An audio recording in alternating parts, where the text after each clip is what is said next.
and welcome Sky Broadband Rapid League for the last time in 2025, and it is the Canterbury Rams that are hosting the Franklin Bulls. The Nelson Giants are already crowned the champions, but we're still battling it out here in Autotsahi Cowles Stadium. The Cowles Cauldron, Maya Williamson here, joined by Tall Blacks veteran Lindsay Tate's last Rapid League game of the year. Lindsay, how you feeling? Last game of the whole thing, Maya. I'm feeling excited, looking forward to the business end of the season, but big game here tonight, so let's get it on. I think old Marcel Jones and Ethan Ruspatch also excited. Here's the standings. 2 years in a row, the Nelson Giants are the Rapid League champions. The Phi had a good effort as well, and they are the Rams. They finished in 3rd place. Tuatara Saints and the Nuggets, who just beat the Jets earlier today in NZNBL. Crazy scenes in there at the Franklin Bulls sitting in 8th. Of course, like you mentioned, a very big NZNBL game here tonight. Here's the starting 5 for the Franklin Bulls. The visitors, Coca Gray, Vano, Hughes, Noafor, and Kelso. Good young core out in Franklin. And there's the Rams starting 5. Bond, Cooper, Worthington, Smith, and Ihaka Kate.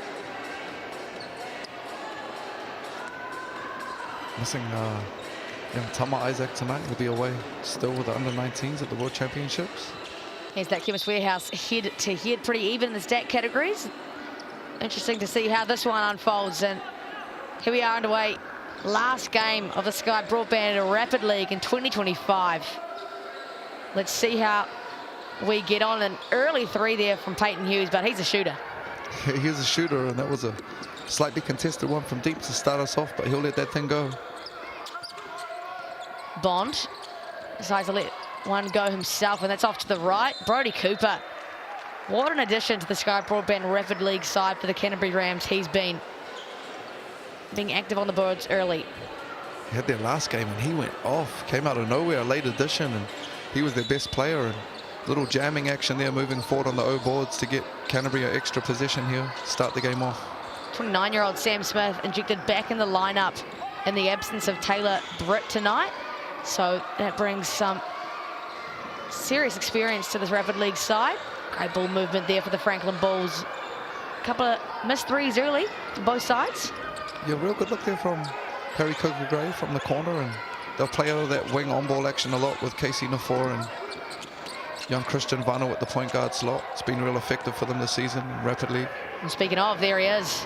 Christian Vano can't finish in trans, contested by Worthington, but that's what Noafor does. That man can rebound.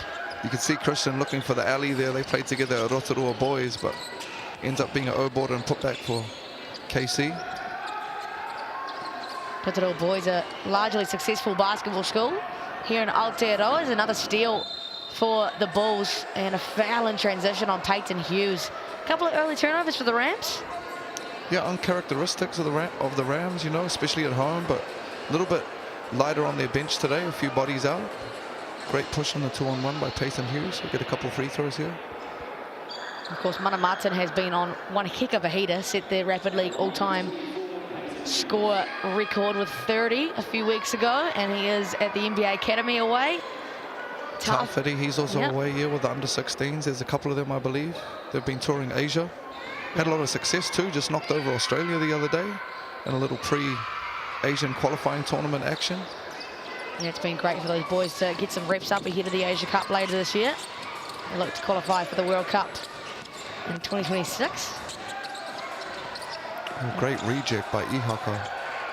Great take there, the lefty, but came back to his right to finish over the smaller guard to start the scoring off for the Rams. Yeah, finally 2 points on the board after essentially 2 minutes of play. Here's Kelso, finds Noafor. Great patience. Another bucket on the board for Noafor. It looks really big out there right now. The Bulls have got a lot of size on their front line with Casey out there right now against a smaller but mobile Rams outfit. You feel as though Max Darling is on the lineup, but not often he gets a lot of minutes, a lot of burn in Rapid League. So this 5 might be doing a lot up and down. I think they're going to try and save him, obviously, without Taylor for the main game and Tama, as you spoke about, you know, probably not try and use him a whole lot. At the other end, we've got Marcel Jones and Jordan Hunt. Wouldn't expect to see a whole lot of minutes from those guys either tonight with these young bucks out here. Great activity from the Rams, making Waifo's life hard and actually come up with the steal. Finally able to contain the big man. Kate has been really solid for the Rams these last couple of weeks with their injuries. Worthington finds Lincoln University teammate Brody Cooper. Waifo, of course, his third rebound of the game.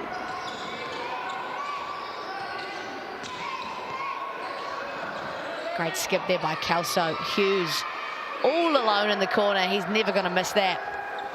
Yeah, great find there by Kelso, like you said. Just seen the tag man. He had to go get down low on that catch and found Peyton Hughes in the corner wide open for that three. That's what he does, knock it down. Here's Bond. Will pull up midi. Bangs that one. And he can shoot that thing. Haven't seen a lot of Bond, but seen him against the same thing against the Saints. And solid little guard, can really shoot that thing. Out of Waimea College, Jonty Bond was with them in their successful silver medal run at the secondary school nationals a couple of years ago. There's Brody Cooper. Hard to contain this guy, really quick off the first step. There's Brody Cooper, draws the foul. Bouncy too. Had Josh Thompson sent me some clips after the Saints game. I know, right? He caught a body and he sent me some clips from the local stuff down there, and yeah, boy's got some springs. Young man, should I say. Ex-Takapuna Grammar student out of North Harbour on a basketball scholarship at Lincoln University this year. Quinn Clinton will definitely have eyes on him for the next year, and there's that athleticism you just spoke about. Beautiful kind of little action there, kind of from the hook spot, and turn the corner straight downhill, strong to that right hand, play off 2 feet. Really like that from Brody Cooper. Assistant coach Liam Connolly, also the head coach of the New Zealand under-16 girls team, heading away to the Asia Cup later this year. Bulls are in the bonus, only 3 fouls in Rapid League, get you into the bonus. Goes 2 for 2 with ease, Brody Cooper. Up to 4 points. He's already drawn all 3 fouls, actually. Rams had to go do a lot of switching with their lineup, very interchangeable. Hughes gets a little bit of space. Coca Gray back to Hughes from downtown. Oh, from the car park. No hesitation, didn't even make a move or a dribble, just catch and shoot. Got to carry a hand there if you're the Rams. Short clock here to finish the quarter. That's his move. All day, Ihaka Kate at the rim. This Bulls team seemingly can't contain without fouling. Another set of free throws for the Rams. Really nice at penetrating and getting to 2 feet. Countering off that spin move, Ihaka Kate. Came back to his offhand there, the right hand, got fouled. 17-year-old Ihaka Kate, part of the New Zealand under-17 team, came 4th at the World Cup last year. Christ College head boy, secondary school champion last year. There he is, gets his own O-board. It's not going to count if it goes. Doesn't go anyway. And that's the end of the first quarter. The Sky Broadband Rapid League. The Bulls with a lead. They've contained the scoring of the Rams. Yeah, it's kind of been a free-flowing affair, as you'd expect in Rapid League, back and forth. Not a whole lot of defense play, but a lot of points on the board, which is cool.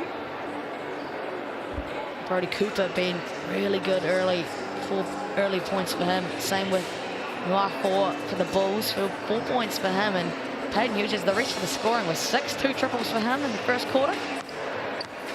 Yeah, again, he can really shoot that thing. Came out first play of the game and let it go, and wasn't hesitant on the next couple and knocked them down. And love watching Casey Nafor play in the Rapid League this year. I think he's really showing growth in his game, and that he's ready for that next step to get more minutes and keep pushing for more minutes in the Sales and beyond.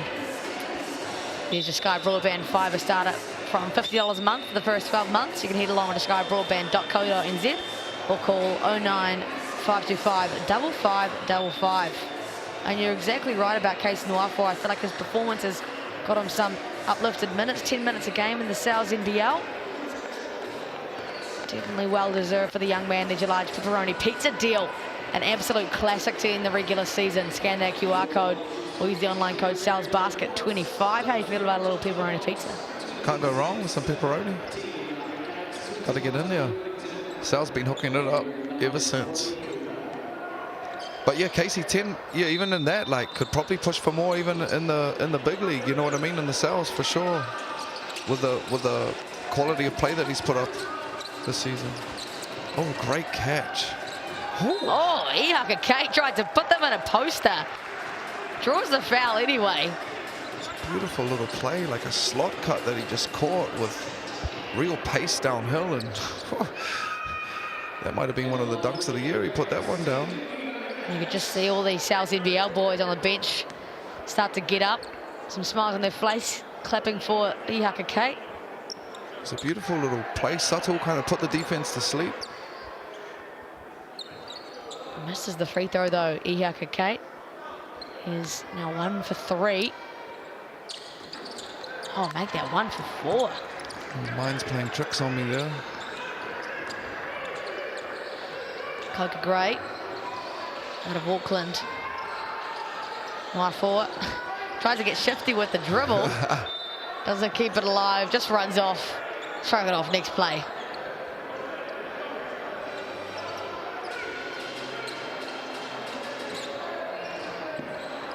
Those teams kind of act like they're extending, but they just fall back, little smoke and mirrors. Cooper now has a longer Nwafo on him. Doesn't look to go downhill. It's been all Ihaka Kate these last couple of minutes. Nice dump off, but Tony Worthington can't give him the assist. Yeah, you're right, Maya. Both teams quite happy to do a lot of switching, but Ram's not really looking to go at the big too much right now. Kelso through traffic. Good D, good push. Dangerous Strong. in transition. Brody Cooper, oh, too big, too strong. Brody Cooper is living it up here in Sky Broadband Rapid League. Started with the defense down here. Great hands, great push. 3-4 dribbles and little Euro. Back to that same foot, same hand finish. Really like what I've seen from this young man so far in 2 games, limited minutes. The O board for his troubles. Oh, not in the Cowles cauldron for Nwafo though. Had enough of that from Brody Cooper. Great kick ahead there by Christian Vanel, just to get some pace to this this Franklin offense. Max Starling over there hoping he doesn't get subbed in right now. Got to save himself for some heavy minutes in Sal's NBL game tonight. Coach Jeff Green might be looking after the Franklin boys over here this evening. What would a Franklin Bulls game be without Jeff Green? A little bit of colour on them sidelines, baby. He's coaching Waikato Country at the Foot Locker Under-18 Nationals just last week, in Christchurch. Still doing his thing in the community. Oh, there he is, having a laugh. Classic.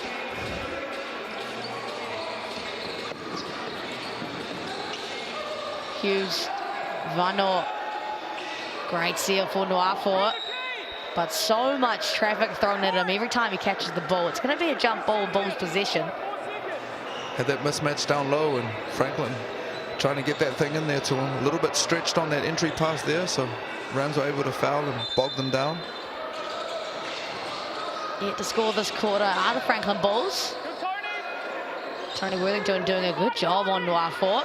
It's going to be fumbled out of bounds, but it's going to stay Bulls possession once again. They've got 1.6 on the clock here.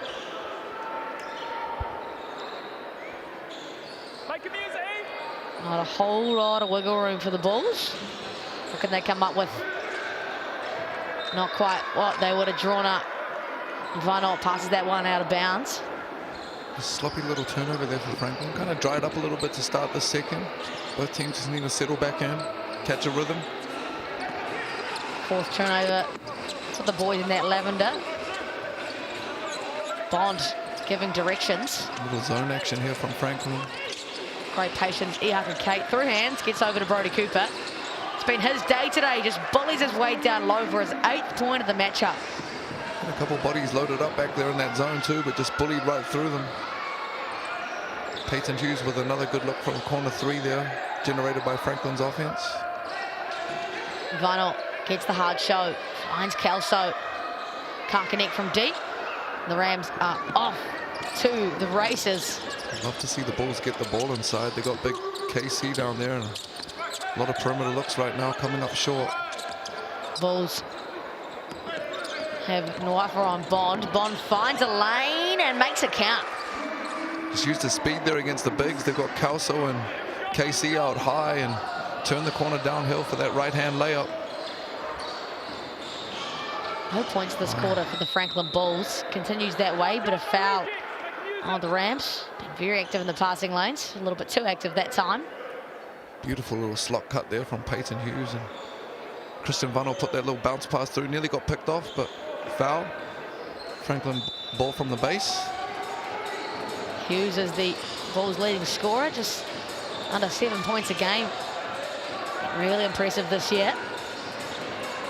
Nwaifa likes that matchup with Ihaka Kate. Kate did all he could, but Nwaifa just too big. And I like that. Finally getting him the ball down low and KC getting aggressive. Got a slightly smaller player in Ihaka Kate down there, a little bit younger and easy layup. Like to see them go to that a little bit more. Great D there by Harry Coker-Gray as well. He's a great on-ball defender for a guard. And turnover, Bulls possession. Just over a minute left in the second. Yeah, Cooper just bounced it off his foot. Tried to claim he didn't. I think everyone could see that one, unfortunately. Both teams in the bonus here, Maya, for this last minute. No fouls to give. Coker-Gray on an island decides he's going to let it go. Why not? And that was off them looking to get the ball into KC there. The defense just sagged and kind of dare three there for Harry and knocked them down. Kelso got his chest in front. A little bit too late. Sam Smith will head to the Chemist Warehouse stripe. Just like we talked about in the bonus. It's tough. There was kind of good D, little bang bang foul, but yeah, bonus, and unfortunately give up a couple easy free throws here. End of the quarter. Rams are just 3 for 7. Start things off. Sam Smith makes it look easy. 29-year-old, originally out of Tauranga, now residing in Canterbury. He's played 68 games for the Rams in previous seasons. Those 2 for 2. Could go 2 for 1 here if they want it, Franklin, but look like they'll just play head up. Little zone action from Canterbury, or 2-3 off the made free throw. Great activity there for Ihaka Kate. He's got a hand on everything. Vano, big screen by Nwaifa. And Vano, he can get hot. Last possession here for the Rams. They've got to answer. Been back-to-back triples for the Franklin Bulls. Brody Cooper fires one of his own and also finds the bottom of the net. It's been a shooting affair to finish the first half. All tied up here in Ōtautahi, Christchurch, 18 apiece. Probably a better quarter for both sides. Yeah, caught a rhythm in the second half of that second quarter, and beautiful little look like a horns kind of pin down action there for the last little look the Rams got for to generate that 3 up top. But yeah, I mean 18 points apiece. Just what you'd ask for in the last Rapid League game of the year. There you go. Brody Cooper, 11 points already. Kind of having one of those performances the last couple of weeks, saying, Coach, should have been here the whole year, man. Come on, I'm putting some numbers on the board. Well, there he is. Tops the rebounds as well. No surprise, Nwaifa in there as well for the Bulls. Bond, Kelso and Coker-Gray. Cooper is stuffing the stat sheet. A block for him as well. And a steal. Sam Smith with 2. And Vano and Coker-Gray a steal each as well. And again, all jokes aside, you know, you're sitting there kind of waiting for your number to be called, just waiting for the opportunity to play Rapid League, and then the first time they put you in, and potentially one of the biggest kind of arenas of the year against Wellington, you have a huge game, and then you back up the next week. So exactly what you want of your bench and your young players from Mr. Cooper right now. Yeah, well, wasn't even around the scene for the Canterbury Rams last year, and then obviously was just noticing the impressive work he was doing locally. Clinton recognised the talent and got him a month. That's exactly what that Rapid League is designed for, Lindsay. And again, like you say, coming up from Tamaki, you know, you kind of got to go down to a new area and find your way. You know, you're not a local, and a lot of those brothers down there are locally bred and kind of everybody knows everybody down there, so good on him for finding his way and making his mark right now. All stats, of course, brought to you by Chemist Warehouse. Second half about to get underway here in the Cowles Cauldron. Of course, a massive game for the Franklin Bulls in the NZNBL, tipping off just after 6:30. Do or die. Neither team right now look like they're shaking their bench at all. Yeah, I think it's going to be 5-on-5 for these 16 minutes of gameplay right now. They're leaving the veterans for the Cowles game. No subs made for either side, and you're right, doesn't look like there will be any time soon. Waifua, get that out of here, he says to Iaka Kate, and then a turnover off the back of that. What a way to start for the Franklin Bulls. Yeah, very similar action they ran to start the second quarter, but that time the Bulls were a little bit more alert and ready, and Casey Nafor with the rim protection there. Easy block to start this third. Vano. Waifua slips out. Over to Hughes. Great look in the corner. That's what he does. You don't touch the ball with Peyton. Not only is he going to shoot it, there's a good chance it's going to go in, and that's another corner three for the Bulls. Little zone action here. Sorry, Maya, from the Bulls off that made three. Little 2-3. Rams handling it well, though. Ihaka Kate. So good from the corner. Just trading triples right now. Yeah, like that by the Rams there, just getting their feet on the paint, collapsing the defense, kicking out to the wide open. Corner three from Ihaka. Vano wants the on ball from Waifua. Finds Coca Grays at one. Can't find that one. Finally, someone misses from downtown. This ball's flowing right now for the Rams. Bond through traffic. Does well not to travel. And it's Ihaka's time to shine, but blocked away 2 times in a row by KC and kept alive by Coca Gray. That was great timing and patience there by KC, not rushing on the block and being disciplined. Clean block. Ihaka going to that patented kind of spin move and playing off two, but got caught again. Well, Ihaka's essentially their centre right now. I guess Tony Worthington in there, but Ihaka's that next guy up. Take a look at this one, just comes off Brody Cooper's foot. They're really trying to find KC. Got a real size advantage with him, generally, with whoever he's got out there, but doing a great job. The Rams are scrambling and making those entry passes difficult, fronting the post. Bond has done a great job at leading the pace here for the Rams. Kate, 2 corners in a row, doesn't matter, left or right side, nails it. Just beautiful pace right now for the Rams and ball movement. The one more and another corner three for Ihaka Kate, back to back. Shooting better from the three-point line than the free throw line right now. Oh, Waifua, nice, just part of the Red Sea. Got to the rim with ease. Big fella with a little Euro step. Oh, it's raining. And Auto Tahi, Christchurch. Another triple this time from Brody Cooper, who's up to 14 points on the night. And Worthington just a little bit too aggressive and it's a hard show. Vano has done very well at holding his composure. The Bulls have got the size advantage with KC out there, but Worthington's been great on ball actions and just blowing them up and being aggressive, like you said, Maya, on those shows. There's another one right there. And recovering, he's been great. Coca Gray, not a bad guy to get going. Stays with the Bulls. Waifua looks tired. A lot of attention being given to him today. There was a great crash by him just to get another possession for the Bulls, just using that big body to put pressure on the glass. And looking over at Coach Green, get Marcel out here. At least a couple of minutes, right?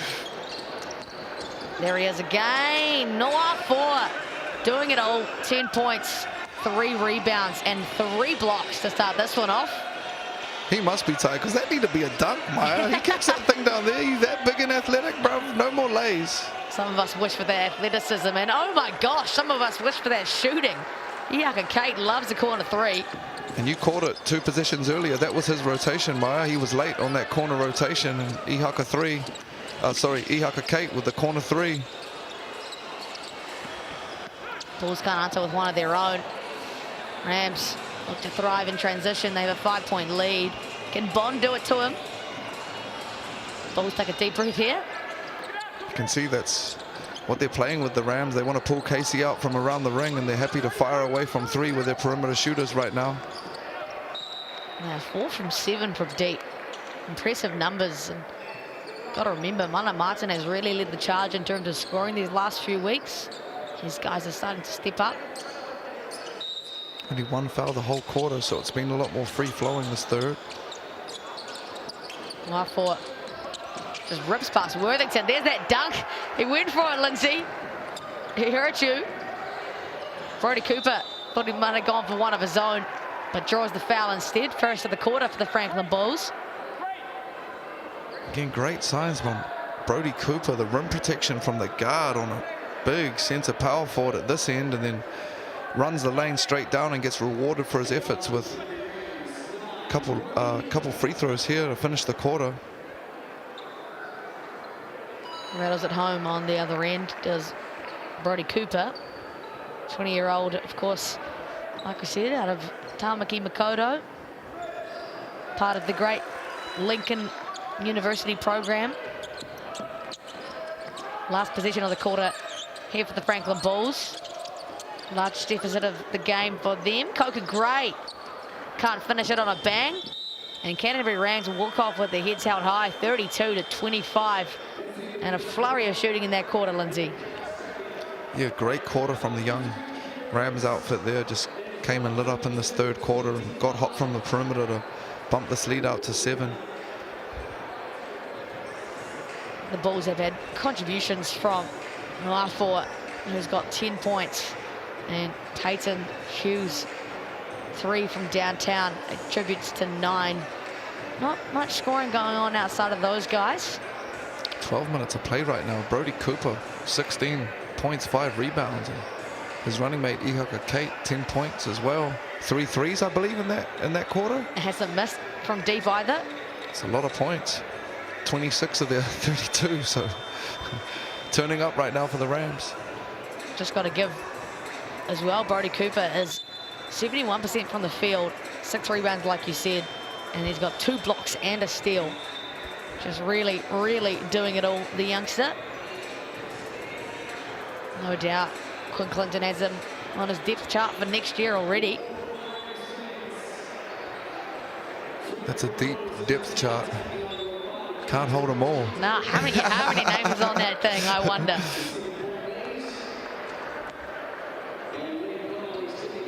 Marcel Jones doesn't look like he's getting in on this one tonight. Probably going to play some heavy minutes in the NZNBL. Must-win game, of course, for the Franklin Bulls. Stay tuned if you're here joining on Sky Sport, ESPN, or FIBA YouTube. Vano. I wonder how tired these guys are. No sub for any of them. Young Bucks, they good. Great catch.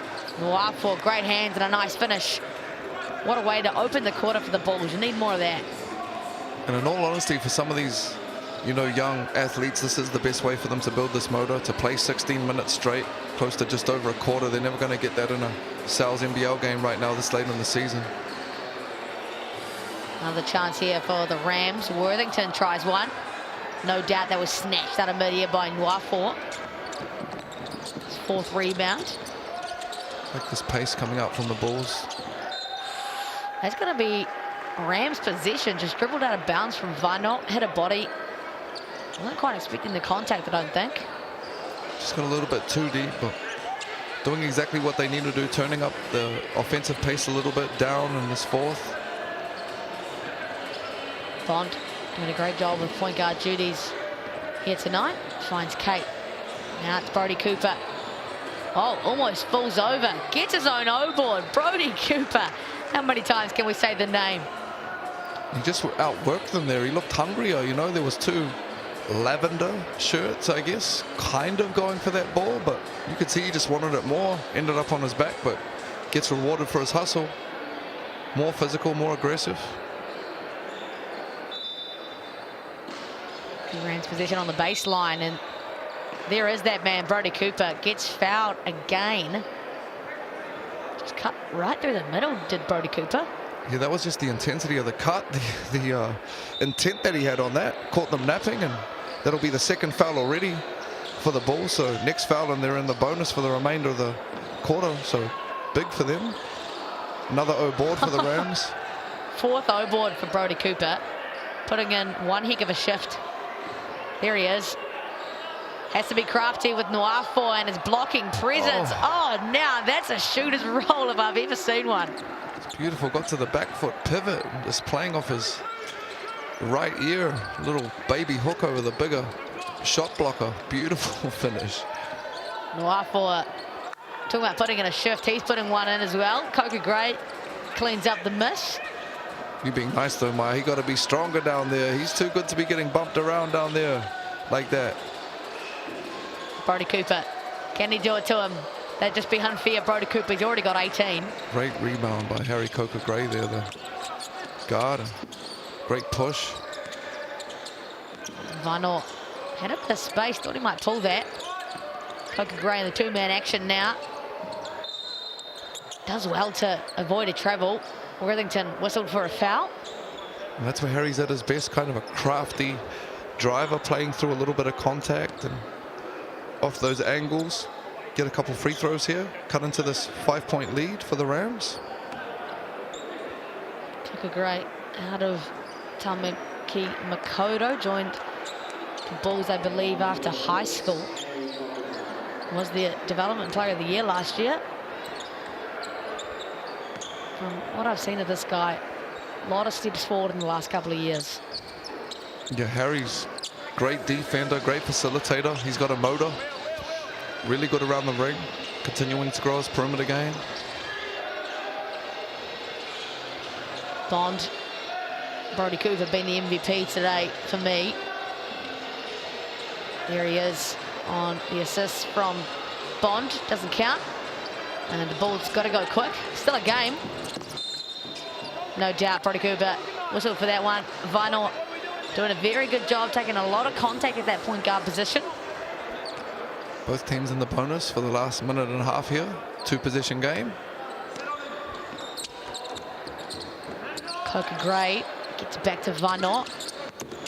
I thought I was about to slip out of that one. Hughes steps back. Heaps of separation, no rim. Canterbury Rams possession. Good look, just a half-beat rush. Probably had a little bit more time than he knew he had on that release. Left a little bit short. No rush here for the Rams. So they really need to be up pressuring, sorry, Maya, to cut in. Just falling back here. The Bulls and the clock will run out on them if they don't get some stops. Kate a little bit afraid of Noafo there, but like you said, no stop there for the Bulls. Got his own O board, Kate. And another O board for the Rams, really coming back to haunt the Bulls. The O boards in this fourth quarter, second half. Noafo probably not the best look he could have got there, Lindsay. Yeah, that's a settle for the big fella there. I'd love to see him get aggressive on the ring. Got a massive size and athleticism advantage down there. Again, no rush for the Canterbury Rams here. Bond, love the patience and the activity. 10 O boards. Brodie Cooper finishes off the play. You feel as though that might be the cherry on top that the Rams needed. And another O board for the Rams, and just doing a great job of playing off 2 feet and giving themselves the opportunity to counter the smaller Rams guards right now. Oh, Casey misses the bunny. Cowles there to clean things up. Here's the full court urgency that you were talking about. And Sam Smith will use his BNZ player timeout. We, of course, appreciate everything that BNZ has done to invest in our future generation of Kiwi Hoopers with their Ticket to the Big Game initiative. Especially here in the Cowles Cauldron, it's always packed. Yeah, they always pack it out down there ever since back in the day. It's been a tough place to play in. Not the hugest stadium, I guess, but they're always full and they know what's going on down there. Tough place to play. Loud too. Yes, Can't hear yourself think. Probably a couple of positions late here for the Bulls on their extended pressure, and time just going to run out on them with this player timeout from the Rams and the advance. 7 points in this one. Rams have been in control largely for this fourth quarter. Final though makes Bond's life a little bit difficult. He might have forced a turnover there and knocked it off. But he'll get the travel here. Bulls will get 8.6 to play with in advance, down 7. Could make things interesting with a quick bucket here. And it's going to be player timeout for the Franklin Bulls this time around. The BNZ player timeout. What are you running here? I don't know if they needed to use it there. They probably could have got a quick one up and then burnt it. Something to generate a quick look at 3 or a dunk. And then we're going to have to play the foul game and try and shoot passing lanes and go for steals and stop the clock probably at least one more time. Then it'll be ball game. Execution's a big word here for the Franklin Bulls, down 7. 8.6 on the clock. Anything is possible here in the Sky Broadband Rapid League. Nuafua, out of any shot he could have made, you wouldn't want to miss that one. And there you go. The Canterbury Rams finish their Sky Broadband Rapid League season on a win. How about that? It was a beautiful little play, you know what I mean? Just talked into the fatigue, I guess, of the Bulls, and both teams only rotating 5 deep, but great win from the young Rams outfit here this evening. It was a great job by both sides.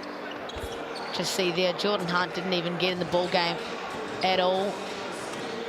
Brody Cooper, 18 points. Yeah, 18 points for Brody Cooper. 16 minutes and 8 boards. Give me some minutes in the Cowles game, coach. 5 of those offensive as well. There is Brody Cooper, 20 points. Give me some more, my fault, young fella. You shortchange you. And then Kate with 12, but outside of that, Casey easily could have had 20 as well. Yep. 8 boards for Brody Cooper, 5 of those on the offensive end. Sissa plenty across the board. 3 blocks for Casey Nuafua, 2 for Brody Cooper, stuffing the stat sheet, the young man.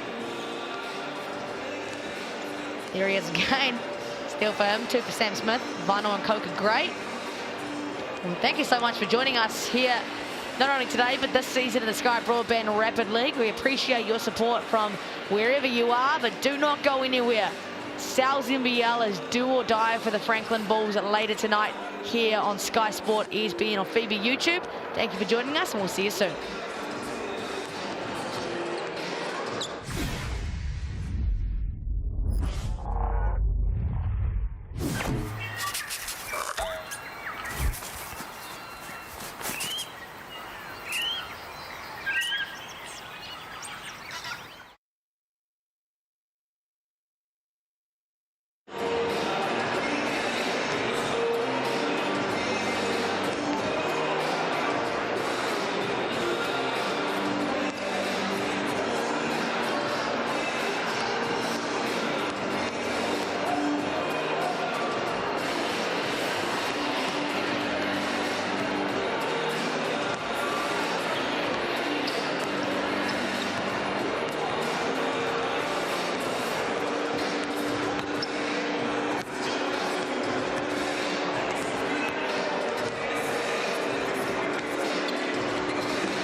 Eti whanau, no mai haere mai, welcome in. Sal's NBL regular season for the last time of 2025, and it is a big one. The Canterbury Rams tonight hosting the Franklin Bulls in Ōtautahi, Christchurch. The Cowles Cauldron, the host to Franklin Bulls' most important game of the season. It is do or die, and I'm excited to see how this one rolls out. Maya Williamson here, joined by Lindsay Tate. Lindsay, Franklin's season on the line. A win secures a playoff spot. A loss means the Tauranga Whai are a number 6. What do you think the feels are right now for the Franklin Bulls? Feels a win or go home. You know, it's the best part of the season, most exciting time, most meaningful. You win today, you extend your season. You lose, you go home. So, and the Whai, I'm sure, shout out to the Whai whānau. They'll be sitting at home watching right now, hoping for the best for themselves. There is your mix and pick poll. The Canterbury Rams are currently the favourites. Lindsay, you probably think it would be at a closer spread right now? I can see how the Rams will be favourites tonight, but I mean, I would have the Bulls being a little bit closer this evening. They're fighting for their whole season right now, and everything's going to be on the line, so they'll throw everything at it. So I'm picking it's going to be a ball game this evening. The Good Health Bowl, of course, brought to you by the trusted Vilex range, the natural immune defence support for the whole family, available now at Chemist Warehouse. Atmosphere building here in the Cowles Cauldron. Gotta say, one of the loudest fan bases in Aotearoa, and showing out for the big regular season game. Take a look at the standings here. The top 4 there, all locked in. And the Auckland Tuatara secured their place at 5th last night against the Hawke's Bay Hawks. And here's where it gets interesting. The Franklin Bulls, like we mentioned, just have to win tonight against the Canterbury Rams. The Jets, an unexpected loss for them earlier today against the Otago Nuggets, gives the Whai now a chance to slide in without even doing anything, really. Yeah, wouldn't have picked it probably as early as a couple of days ago, to be honest with you. And unfortunately, Dante Russo-Nance couldn't play for the Jets, and they had a tough loss. And it comes down to this one game. Takes all to, you know, if you're this group right here this evening coming in. So it'll be exciting. Here's the upcoming fixtures. We are finally in the playoff burst here in the Sal's NBL. Wednesday night, we'll see the Airs take on either the Bulls or the Whai. Then the Sharks will take on the Tuatara on Thursday. And then it is the semis. The Rams and the Saints have a fair bit of rest between drinks. It's getting exciting. You're kind of a blessing and a curse if you're them. You get to heal a little bit and rest up, but if you're those other teams, you get to catch a little bit of rhythm. That's the winning point for them. Here is the Bulls starting 5 without Tay Hardy tonight. Tobias Cameron, Rusbatch, Flynn Cameron, Gloger and Oqueta. No point guard for them. This might hurt them a little bit, but Flynn Cameron being back in the mix really helps them.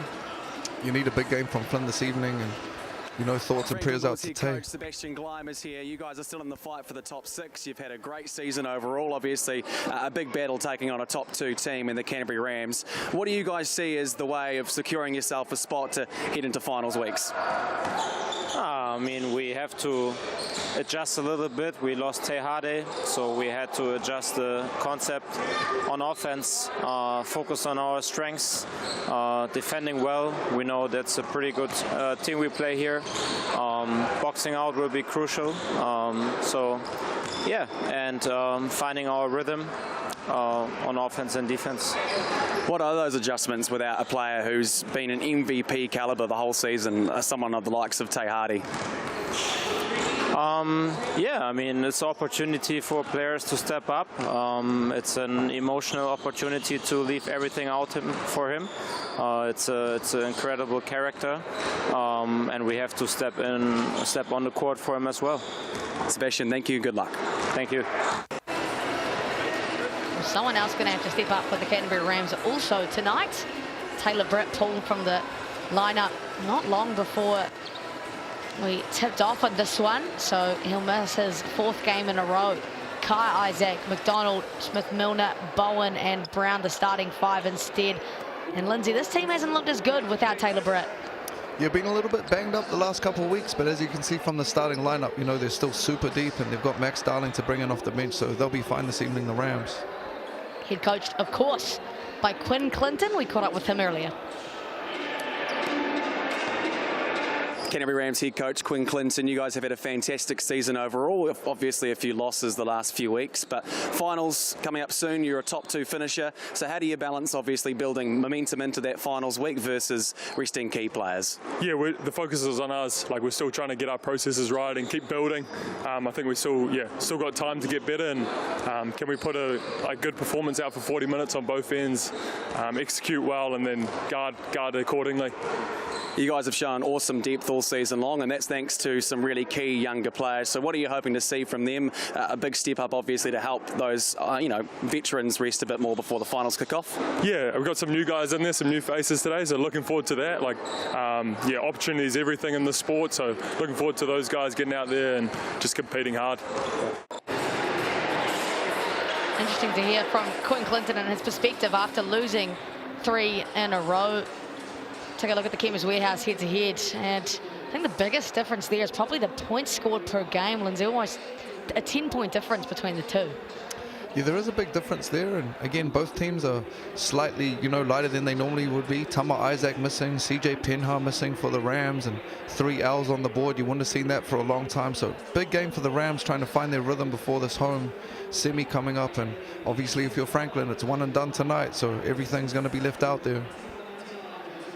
CJ Penha out for the season with a torn calf.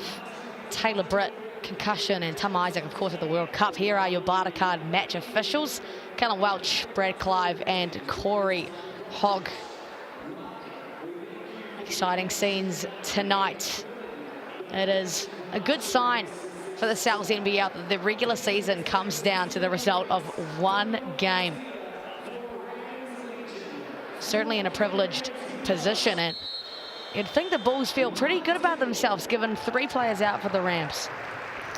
I mean, these are the fun games to play, and they're exciting. Playoffs start early, and both teams a little bit banged up, guards down for sure. But again, if you're Franklin, you're starting the Cameron brothers, and they've been around a long time, played for the national team, so it's going to be an exciting game down here in Franklin. Down here in Canterbury this evening. It's going to be fun.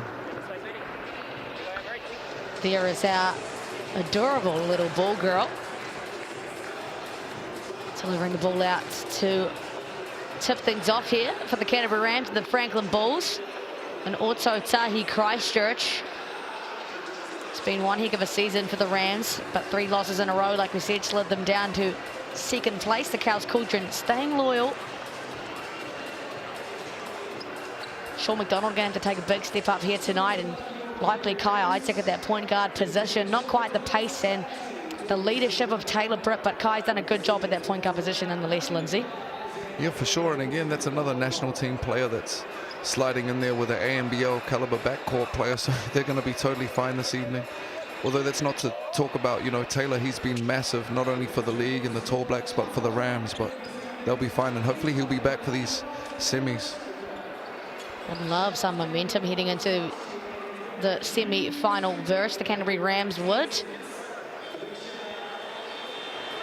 4 losses in a row. Can't even remember the last time that would have happened for the Canterbury Rams. They had a 15-game win streak last year, and funnily enough, their last regular season game last year was a loss to the Franklin Bulls.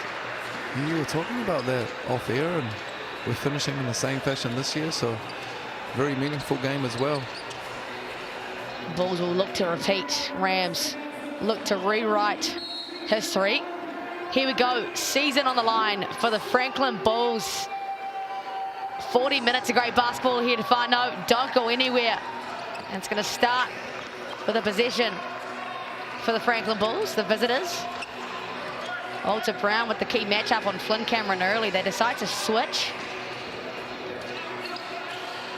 Russ Batch with the early trigger way off, and of course it's Kyle Bowen to clean things up. You can see off the jump they put Walter on Flynn there, and kind of a key matchup absolutely off the jump. Bowen finds Brown. There he is. Great ball up by Tobias Cameron, and off to the races they go. Flynn Cameron now does well to stay in bounds, actually didn't quite do so on the baseline. Unfortunately, just lost his footing there. Little turnover to get them started, but at the other end, Walter Brown, great rip there on the ring, but great rim protection from the Bulls to get us started. They ran some similar actions in Rapid League with affect the Rams. Brown, Smith-Milner, didn't even look at the rim there. Brown shrugs off Rusbach with a jab, gets to the rim, misses the bunny. Smith-Milner there with the offensive rebound. Rusbach with the foul there on the O board, that'll be on the floor, so baseline out of bounds here for the Rams. They'll have 14 on the shot clock to play with. This Rams team second in overall rebounding, but first in the league in offensive rebounds, 12.3 a game. That's going to be a serious issue tonight for the Franklin Bulls, if not contained well. McDonald. Great find. That's Smith-Milner's game from the corner. What a way to open things up for the defending champions. Beautiful little hook pass there by McDonald, and great relocate from Tohi to the corner for wide open corner three to get things started for the Rams. Shooting that thing at 37% of the season, Tohi Smith-Milner. Offensive rebound this time around for the Franklin Bulls, and don't you just love the motor of Tobias Cameron? Tobias, he's been great this year for the Bulls and been lucky enough to see quite a few of their games this season in the regular season, and he's grown a lot this year. You know, been asked to do a little bit more, and team's been up and down with injuries, but Bias has been real solid for them the whole year and brought constant energy and effort. Big jump for Tobias Cameron, played for the Years last year, averaging 9.5 points a game this year. Averaging 11.8 in 26 minutes. Not to mention the defensive effort he's been involved in. Got to be first in charges taken, I reckon. You can see just in the way he's carrying himself, communicating, and the energy he's playing with, he's way more confident out there. It's great to see his growth. A lot of movement here for the Canterbury Rams. Great pass. Sean McDonald and Tohi Smith-Milner. A three-point play up for grabs in a different fashion than his first. How about that from Sean McDonald? Take a look at that. Tough finish.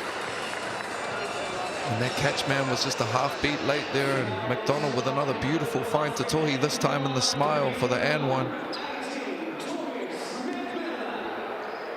Franklin Bulls this season, the team that commits the most personal fouls with 21 a game. Going to have to keep an eye on that. Don't want to give too many three-point opportunities to the likes of Tohi Smith-Milner. Out to a 5-point lead, the Rams go. Flynn Cameron uncharacteristically leaves that one short. Here comes Kai Isaac. I thought Walter Brown got away with a bit of contact on that one, Myron. There's Tohi with another three. He's got 9 points. Was that Tohi or Kaya? Yeah, that was Tohi. 9 straight points. He got 9 to set him off, but man, on that previous play, Walter Brown, a lot of contact on that drive, and Flynn threw it up. Ethan Rusbach with a much-needed three for him to get things going for the Bulls and cut into this lead. Big hit. Yep, needed that. Ethan Rusbach, the vet, 33% from three this season. And finally, the Rams cool down. Seeing that position there, Tohi getting another look at three, and he's already got 9 points on the board. They can't even get any airspace right now. Tobias Cameron is fouled on the three by Walter Brown. He absolutely can't believe it. And that's his second, Walter Brown, in 2.5 minutes. Let's take a look at that. Didn't quite catch the actual foul. Must have landed in his landing space, and he's forced to take a seat. How about that? Iaka Kate, some early burn. Yeah, Flynn's feet just kind of naturally flick forward. It's part of his shooting motion, and looked like Walter, aggressive on the closeout, just got too close and to his landing area, and second foul. That's a big call for the Rams right now, already missing a couple of guards, and he was matched up against Flynn, so he'll have to go sit for the rest of the quarter. And they've chucked in Iaka Kate, who is a really good defender for his age. Defensive player of the tournament at the Foot Locker Under-20 Nationals earlier this year, so why not chuck him in, give him a go?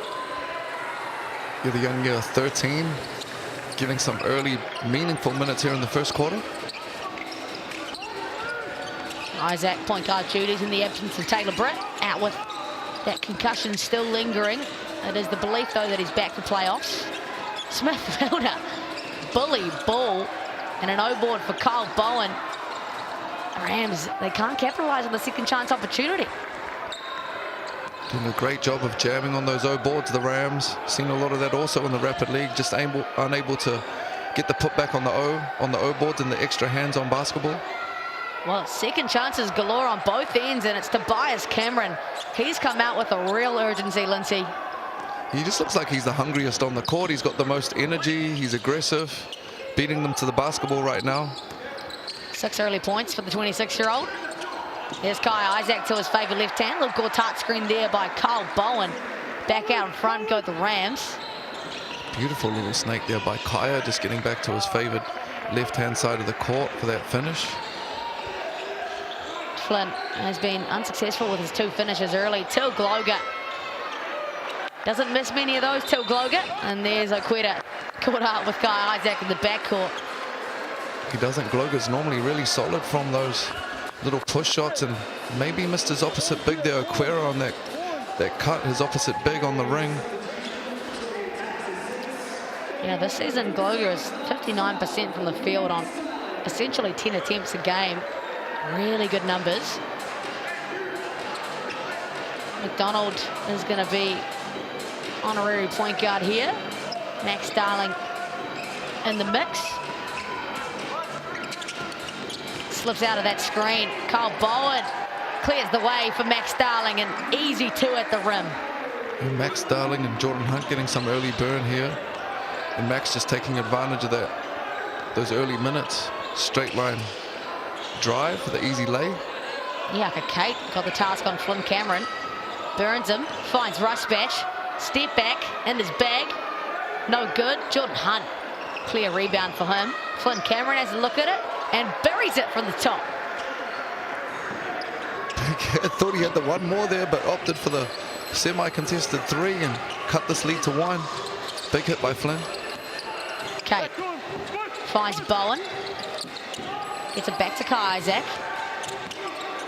Kai steps into one himself and lets it go. Bang, bang for Kai Isaac. Great read by Kaya there. He could just see the big Gloger was back in a drops kind of position, and just too much airspace for him. Easy 3. Great find. Oh, and Kai Isaac gives up the late foul. Miscommunication on the screen coverage from both Bowen and Isaac, and that's just too easy for Till Gloger. Jordan Hunt there, a really nice passer for a big, and just caught that ball up in the slot and shot it straight down to the smile for Gloger for beautiful and 1. Sal's NBL veteran Marcel Jones gives Ethan Rusbatch a breather. Loving the activity from Till Gloger this season. 25 minutes, 14 points, an assist, 5.5 rebounds, 2 of which are offensive. The German makes a 3-point play, back within 1. This game has gone fast. 5 minutes already done and dusted. McDonald doesn't need much space. And another O board for the Rams. Kate, though, gives it away. And doing a great job of generating extra positions. The Rams just unable to put any points on the board from them yet, but they'll continue to pay dividends if they keep jamming throughout the game. Cameron finds Hunt. Rams can't guard inside without fouling right now. Darling is going to be called for that one. And being the bonus here for the last 4:40, the Rams just a half beat late on these catches in the paint, with the Rams and all their bigs they're putting on the ring rolling out of their actions. Bowen, a well-earned rest. He's going to get some serious burn here tonight. Should have fresh legs. Caught their game against the Saints and had a tough night with the referees. Bowen, unfortunately, didn't see much court time, so he'll be ready for a big one this evening. John Hunt, the 27-year-old out of Hutt Valley, made his NBL debut in 2016 with the Saints. This last season due to a fractured leg. Great to see him back on home soil. All tied up, 16 apiece here. Of course, you missed it before. The Franklin Bulls need to get a win tonight, otherwise their season is done. And Tohi Smith-Milner, his activity is high already tonight, Lindsay. Yeah, Tohi's come out looking really solid, and Rams like to play off that action, little 2-man action with no corner fill, and again just kind of beat that tag man to the smile there, the big, and they get rewarded with a couple of free throws. So really nice action for them, and Tohi's been great, not only as a facilitator but putting points on the board inside and outside. Always a luxury too when your big can shoot free throws like Tohi.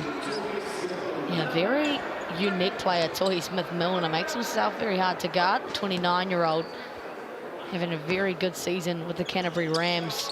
12 points, 2 assists, 7.5 rebounds, and shooting it at 38% from deep. Has 11 points to start this thing off. And as you'd expect in a game of this meaning, both teams in the bonus already with over 4 minutes left in the first. Quetta, he's been quiet so far. Great wall up by Max Darling. McDonald defended well. A lot of movement here for the Canterbury Rams. McDonald has the foot speed matchup. Hunter's stumbling. McDonald, and finishes the pretty play. Hunt did a great job to keep in front, but McDonald definitely the foot speed advantage. He had the switch out high there, McDonald, with the big Jordan Hunt, and just blew straight by his hips for the easy layup. Didn't settle for the 3. Bumped this lead up to 4 for the Rams. Great find in the corner. Quetta contained well by Smith-Milner. It's going to come off Quetta. Another turnover for the Franklin Bulls. Great closeout there by Tohi. Doing great things at this end of the court offensively. But that time getting the stop and turning it over right there, Quetta. Tobias Cameron checking back into the game for the Bulls right here. Some kitted out Canterbury fans in the house, and Brody Cooper gets his flowers after an extreme output in the Sky Broadband Rapid League. Sam Smith also in the mix, brought back late addition due to Taylor Britt's absence. Missed 3 there for Sean McDonald. You heard Coach Quinn Clinton speaking in the pregame about having some young bodies and getting them in early, and there's Marcel Jones with a big corner 3 to get himself going for the Bulls, but trusting his bench and getting them in early, and he's done that here in the first. Bulls coming out the gate, shooting the ball well. Great D by Aquera there on Max Darling. Oh, but equally as good defense for the Canterbury Rams to earn that possession back. And just on that, Franklin Bulls are 3 for 6 from deep right now. Shooting it at 32% on the season. They are actually at the 2nd lowest attempts in the league overall this year, just 27 a game. But look pretty good out the gate right now. Walter Brown's back in the game here. Rolling the dice, Quinn Clinton. So really trusting his players. So he can't find the cutting Sam Smith. Can't be kept in bounds by the Rams. Another turnover for them. That's one I think Tohi would like back. Probably be aggressive there. The slightly smaller kind of wing marking him, but opted for the cross-court look. Not sure what the haps is there. We're just going to redo this inbound, I believe. Marcel Jones, kōrero to referee Brad Clive. 39-year-old Marcel Jones, a lot of experience in the NZNBL behind him. Walter Brown still opting to play up and aggressive. 2 fouls. Bounce pass from Tobias. Walter Brown can't contest. Easy bucket for Tilgloga.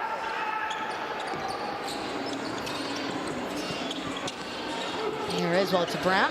This ball moving well for the Canterbury Rams. Back up for Sam Smith. Finishes off the glass. What a pass from Tohi Smith-Milner. Beautiful find from the big. And you've got Jordan Hunt at one end for the Bulls and Tohi Smith-Milner at the other end. Just bigs that can facilitate out of that slot. And really nice finish from Smith too.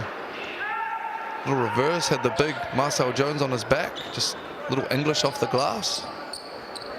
Tobias Cameron tried to sell that one down the river. Didn't quite get the call that he wanted. Like this here from the Rams bench, just not saving themselves, getting up and extending defensively, taking some time off the shot clock.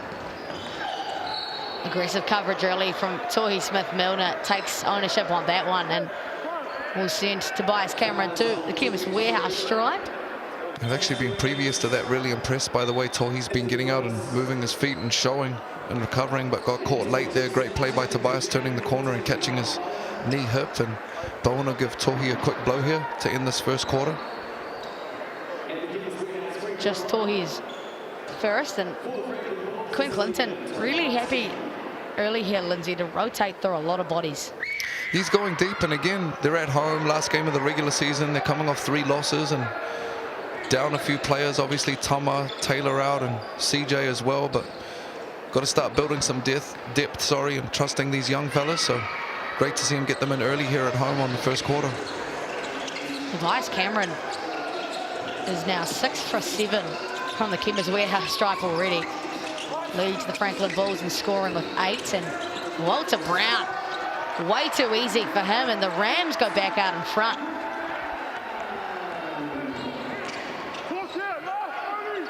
Cameron now finds Hunt. Flynn Cameron steps back. Heavily contested 3 right in front of his bench. How about that? Yeah, the bench loving it over there. Look like they're talking a little bit. Kaya Isaac, solid D, but better O from Flynn Cameron. Give the Bulls a couple 2-point lead here. 4-7 from deep for the Bulls. Kyle Bowen happy to shoot it himself. Rims around, and the Bulls could go on a mini run right now if they get a score.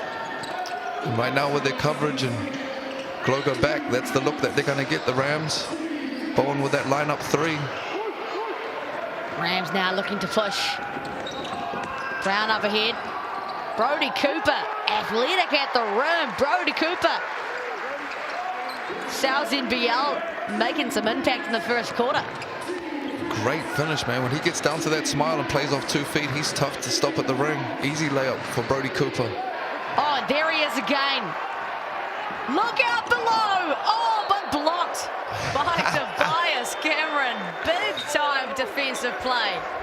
Bias must have seen that Saints game, because Brody Cooper caught a body in that one, but he got his stuff smacked on in that one from Tobias Cameron.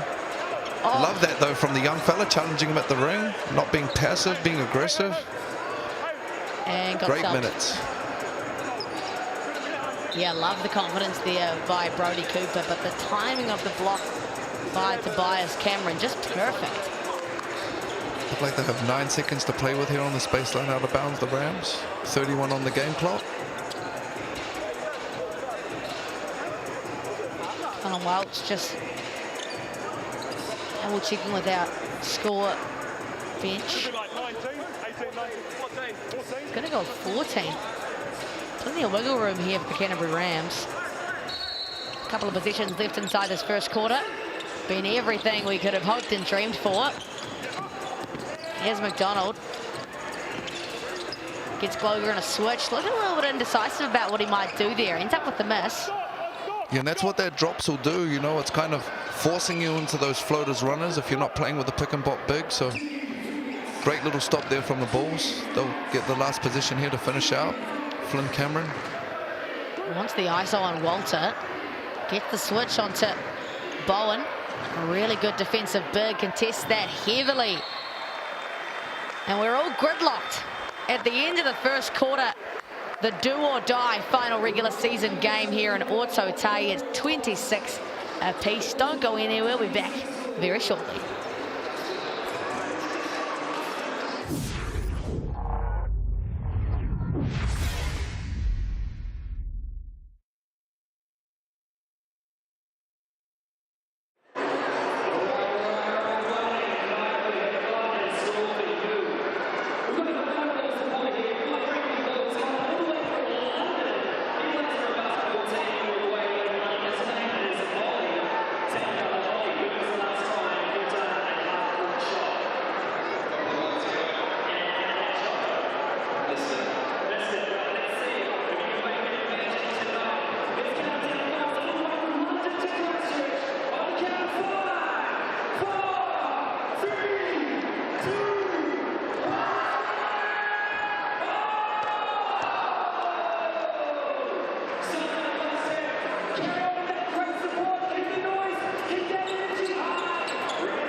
No, my hockey mai te whānau. Welcome back.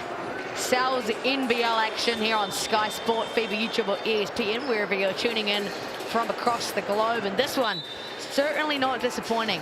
The final regular season game of Sal's NBL. The Bulls, it's do or die for them tonight, and we're gridlocked after the first quarter. If you're watching this one at home, how about you scan that QR code and get your large pepperoni pizza while you enjoy this one, or use the online code Sal'sBaskets25.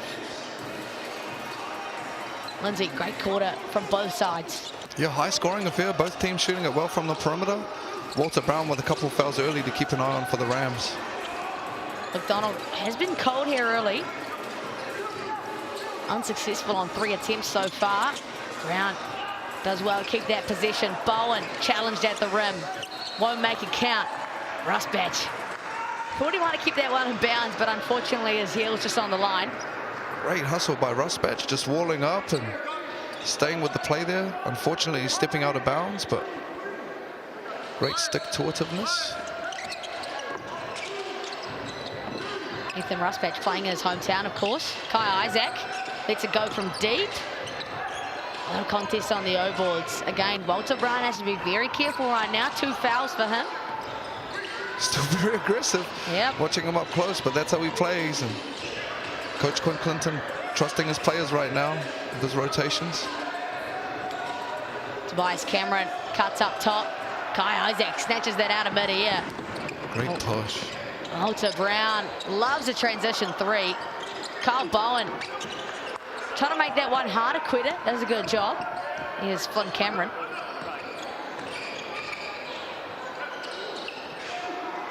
Quitter finds Rusbatch in the corner. That's dangerous scenes. Ethan Rusbatch, too easy in the corner. Quinn Clinton has already had enough 1 minute into this corner. Love that from E, you know, used to play down these ways, down south, and kind of had a little bit of an up and down season for him, but when he's got his eye in, he's one of the best shooters in the country, so love to see the signs from him early on for the Bulls hitting, especially in this do or die game, win or go home.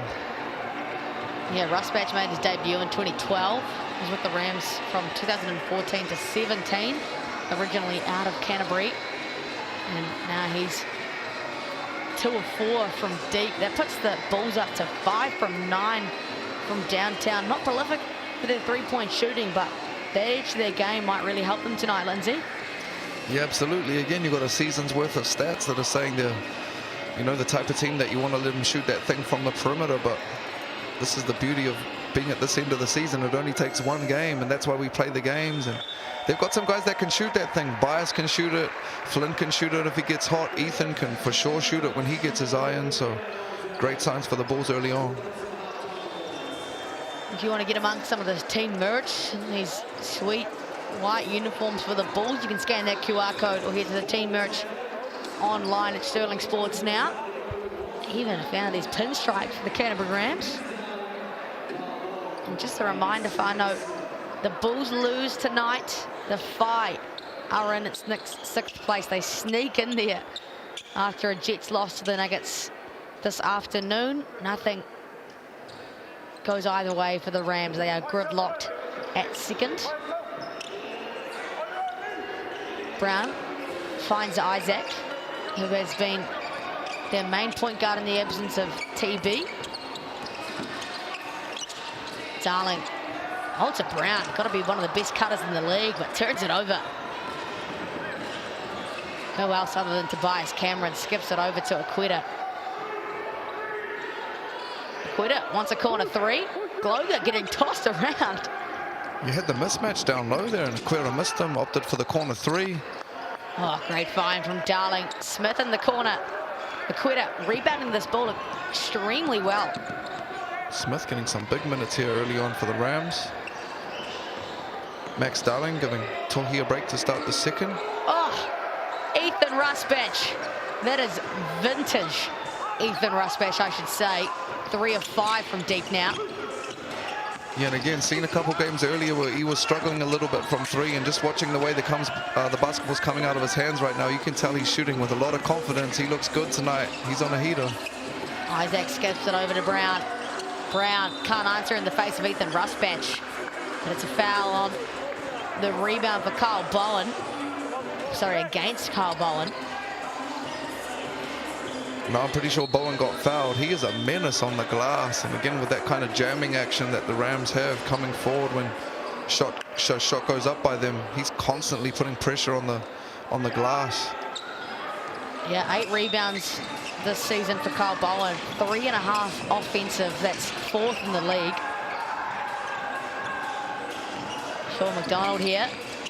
Yet to have any success from deep, but just as I'm saying that, finally sees one go through the bottom of the net. Now keeping Glover in that kind of drop position, and McDonald sees it and just puts the brakes on and steps back for that easy 3-point shot. So be interesting to see if Franklin stay in that coverage with these Canterbury guards that can really shoot from the perimeter. Bowen, such a defensive threat. There he is, doesn't need much time to lock and load. Thank you very much. Back-to-back triples for the Rams. The Bulls now forced into a timeout. Probably going to have a quick chat about some of their defensive lapses there, Lindsay. Yeah, and I don't even know what their lapse is, to be honest with you. Again, Glover's doing a pretty good job of being where he's supposed to be, if that's the coverage that they're playing out of, and Canterbury's just kind of beating the scout right now. They're getting those looks, you know. McDonald comes off the big's back, he steps up and hits the 3, and then next time down, Bowen gets it on the perimeter, kind of a dare 3. Glover's kind of backing off him, and just like that, they have back-to-back 3. So this is where I'm sure they're going to be talking about potentially changing that up right now. Yeah, if you are Sebastian Gleim, do you think there is an adjustment needed for Glover's coverage? I mean, they've kept him in a drops for a good part of the season, but I guess still or die, do they change their approach? I mean, it's very difficult, you know. Some teams, they have multiple coverages, some teams don't, so that'll be something that they'll be talking about in their timeout, I'm sure, and potentially could look at some zone coverages as well in there just to give them a different look if you're the Bulls. Got up to about 6 points for the Franklin Bulls. Rams have brought it back to 1 now. That kid's enjoying a bit of Sal's pizza. And looks like, I had a sneaky suspicion about this. I think Kyle Bowen's foot was in the line, unfortunately, for the Rams, so it would be counted as a very deep 2.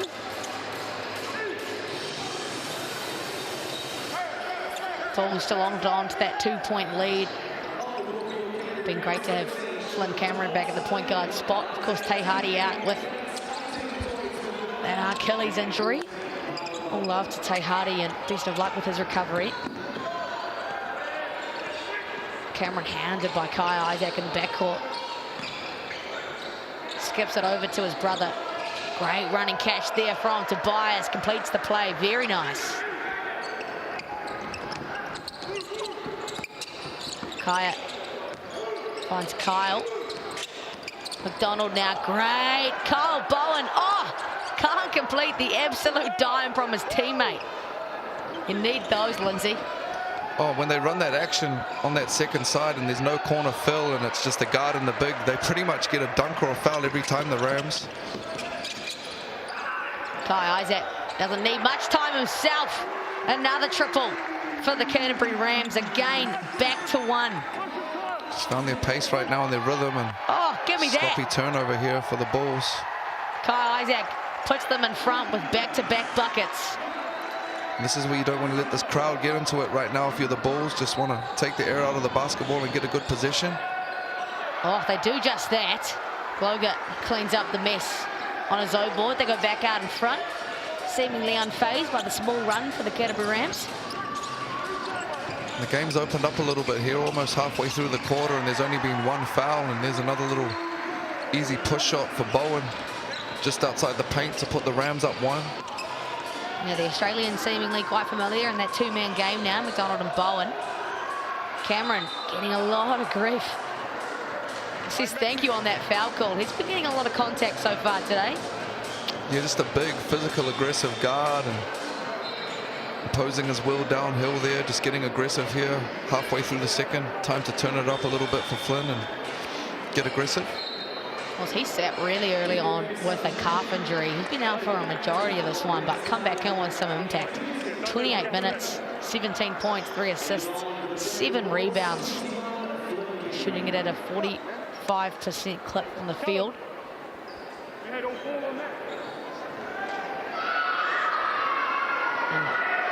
that's a great free throw shooter. Misses out on the first from the Chemist Warehouse. He's 87% on the season. Brody Cooper checking back in the game here in the second quarter, so some big minutes early on for the young bench of the Rams, who are a little bit undermanned tonight. 37 apiece. Max Darling just dribbles into traffic. I think he might have hurt himself down there. Came up a little bit limp down there. Just hustling back here. Looks okay. Hunt plays off two. Equator.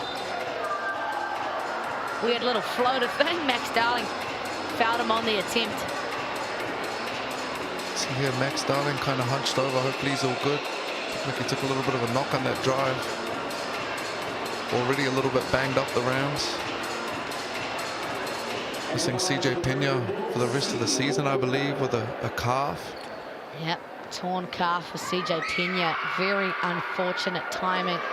Has been one heck of a piece off the bench that the Rams will miss. 21 minutes, 15 points, 6 rebounds as well, and shooting it at 30% from 3. Taylor Brett, he's still going through his concussion protocols. Hopefully he'll be fine. That semi-final, big game. Yeah, well, interesting. He was listed active and then just earlier today got pulled from that. Maybe just wanting to keep him healthy, and great defense there from Jordan Hunt. McDonald very casual about it. He went for the left foot, left hand on there. Tried to hit him with the quick release. It's a tough look from McDonald. Equator into traffic. Draws another foul. Quinn Clinton, you can hear his frustration in the voice. Kind of have to agree with him. Didn't see a lot there. A lot of chest hit there and hands out. That's all Max Darling. That is his third. Equator 0 for 1 to start this off. Makes that one. 5 rebounds early for the 22-year-old out of Perth. 4 seasons under his belt already in the ANBL, 2 with Melbourne and 2 with Perth.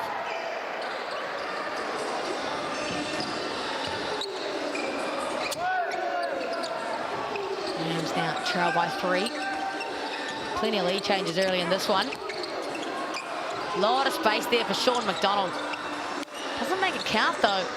Struggling a bit from deep. Just a miscommunication defensively there from the Bulls, but unfortunately McDonald struggling right now a little bit offensively from the perimeter. Flynn likes this matchup out high with Max, the big. Doesn't even decide to go downhill. Finds Jones in the corner instead. How about that? It is absolutely raining down south for the visitors. Yeah, not a lot of structure in their offense right now, but definitely shooting it great from the perimeter, the Bulls. And at the other end, Max Darling won't get an easier layup than that this year. I think he's well recovered from that little injury he had. Jones now getting it done in the key, but misses the bunny. Rounds now. Sohi gets the foot speed advantage on Jordan Hunt. Been really impressed with the productivity so far of Toy Smith-Milner. He came out and started the game for the first 9, which always helps with the confidence, but they look good, the Rams, when they get stops and they play at their own pace. They pretty much get whatever look they want offensively.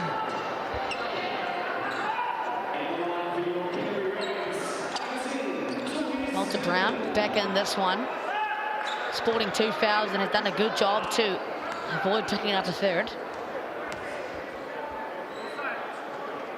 Smith-Milner never looks like missing when he's at the line. 70% from the Chemist Warehouse so far this season. Long-winded NBL career for this guy. Played 121 games prior to the 2025 season. Checks back out. See the youth of the Rams, and opposite that, Coach Glime trusting his veteran Marcel Jones, getting some big minutes out here with Gloger and Jordan Hunt. Cameron brothers. Flynn Been really impressive early. Steps back into a triple. Oh, right in the mouth of McDonald.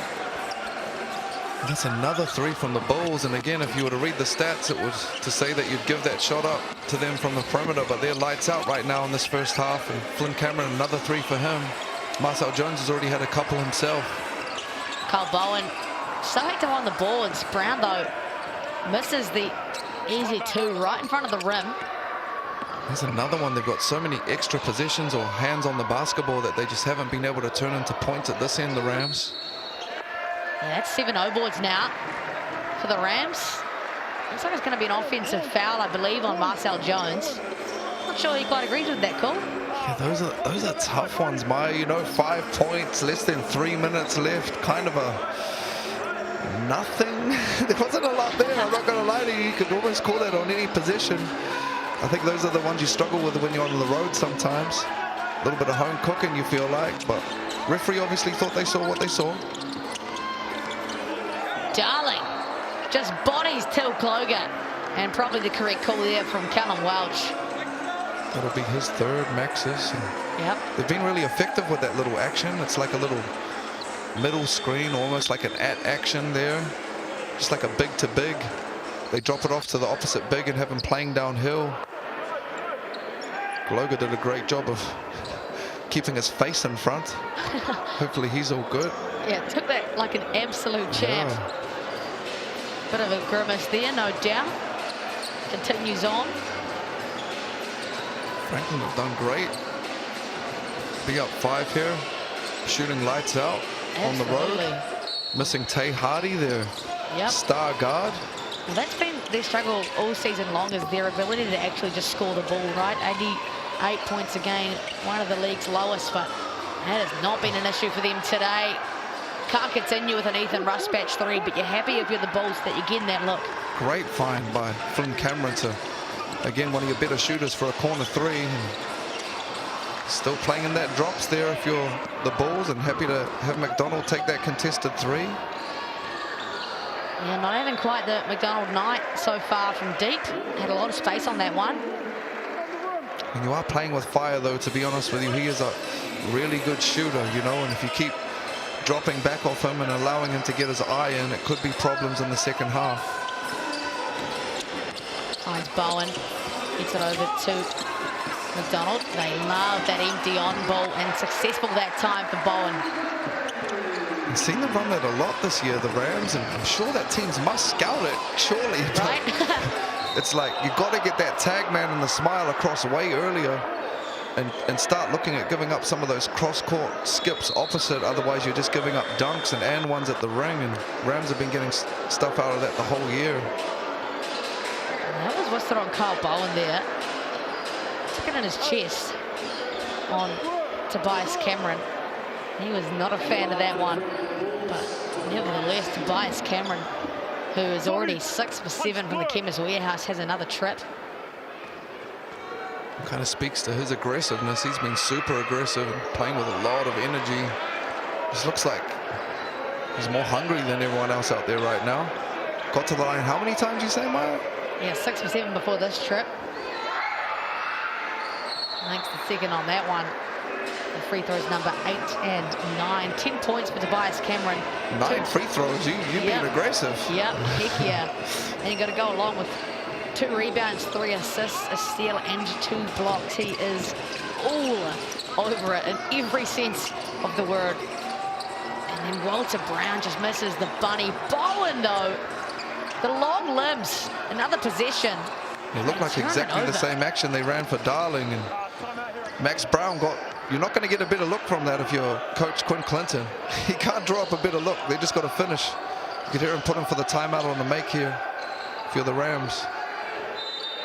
Tip there from McDonald, just comes across too late, gives up a foul.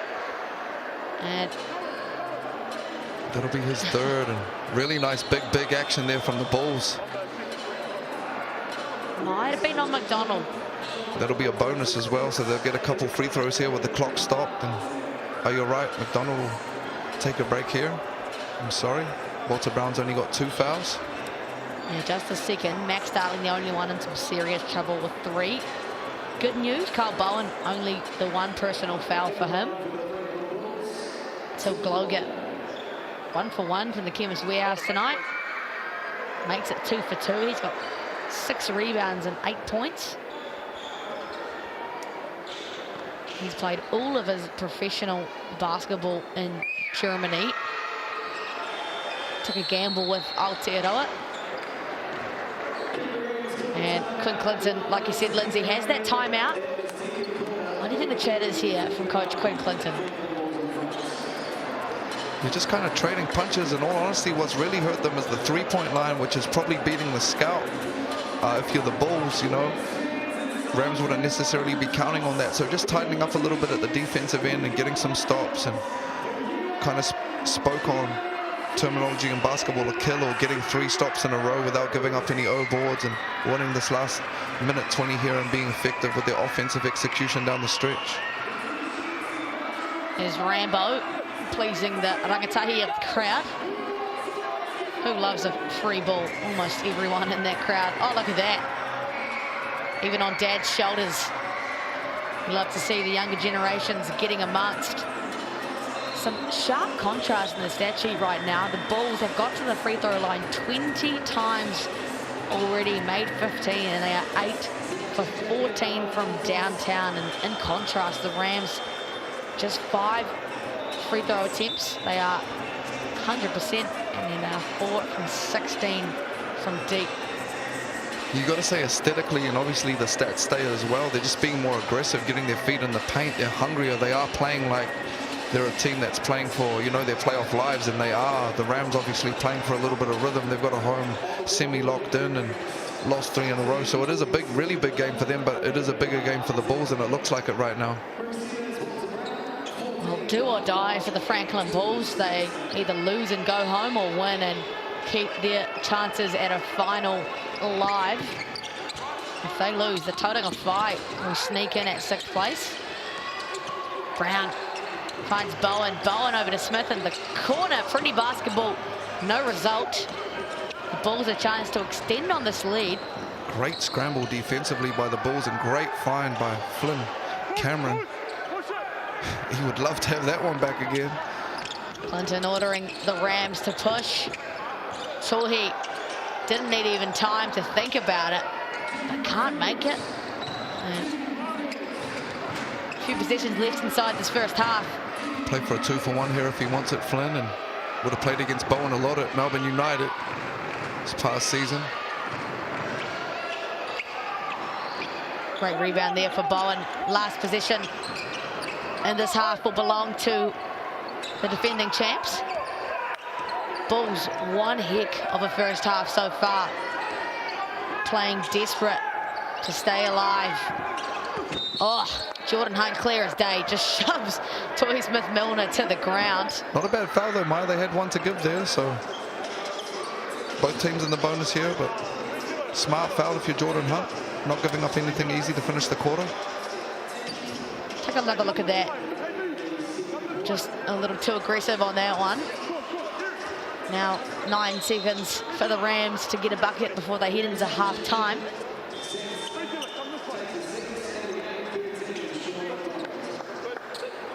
Very encouraging signs from Quinn Clinton. Got to be the youngest NBL coach in history, you'd imagine. Brown sees a bit of hope at the rim and converts it off the backboard. He'll be thankful he finally makes that one. Just attacking that coverage downhill and got around his hips for the easy right-hand layup. Missed one previous, but wasn't gonna miss that one too easy.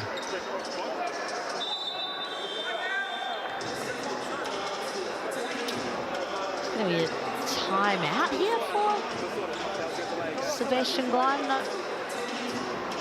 Yep, Coach Sebastian Gleim calls a timeout with 0.6 on the clock. What do you reckon he's drawing up here, LT? Well, I don't believe he can advance if it's a full timeout, so they'll be playing off the baseline. Have to be getting some Christian Leitner out here, only 0.6 on the clock. It'll have to be close to a catch and shoot from the full court, which is tough. If you're a fan of these uniforms or any other that you've seen across the NZNBL in 2025. Scan that QR code. Get your hands on some team merch from Sterling Sports. I'd say one thing we want to do is we don't want to do is throw anything full court that goes straight out of bounds and allows the Rams to get a out of bounds right by their hoop down at this end with 0.6 on the clock, and they've set the clock to 1. That'll give you a little bit more time, but yeah, you definitely don't want anything going straight out of bounds and giving you a baseline inbounds by your own hoop.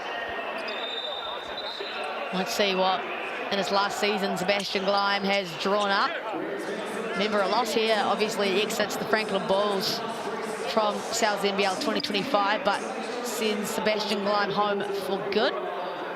He's not returning to the Franklin Bulls in season 2026. Been really good to have him here in Aotearoa the last couple of years. Here we go. What does quarterback Flynn Cameron have in his bag?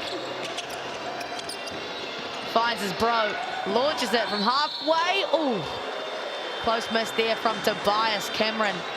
Lindsay, your quick thoughts on this first half?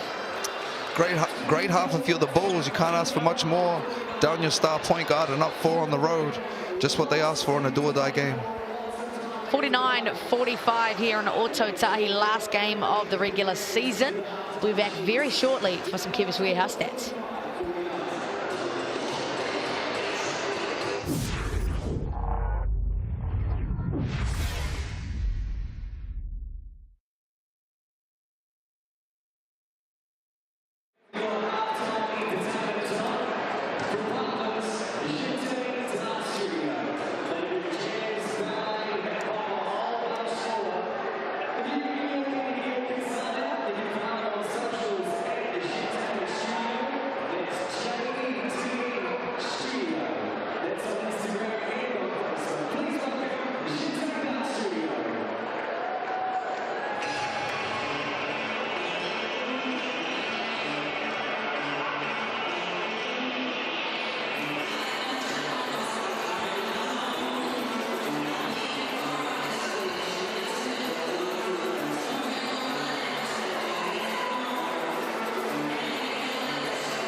No, my hooky, my whānau. Welcome back.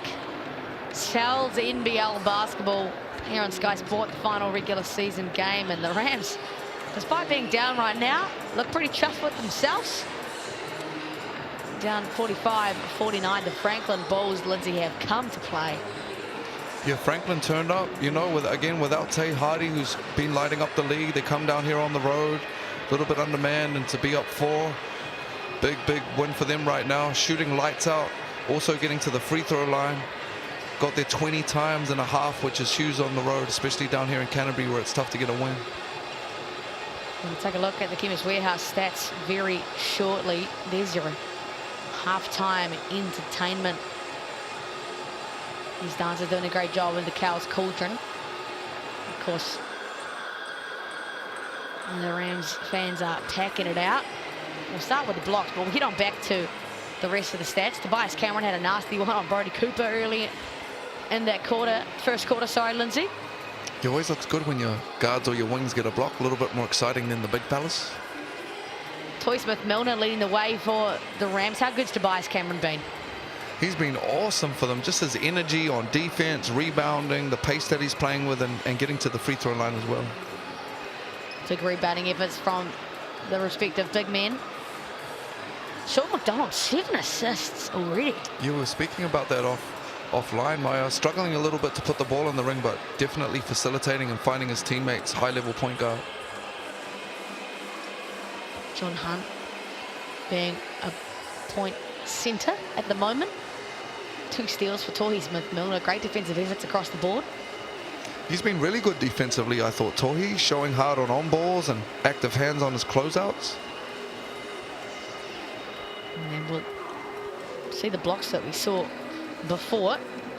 And some very exciting news. The To'ihi free agency has begun, and there's been a massive move already for the sister team to the Canterbury Rams, the mainland Poakai. They have announced Christchurch's very own Charlotte Whittaker as their first signing, and we had the chance to catch up with her earlier.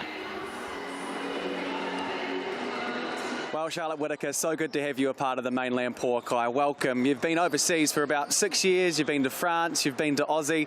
Tell us behind the decision of coming back home to Christchurch to play for the Poakai and how you're feeling about it all.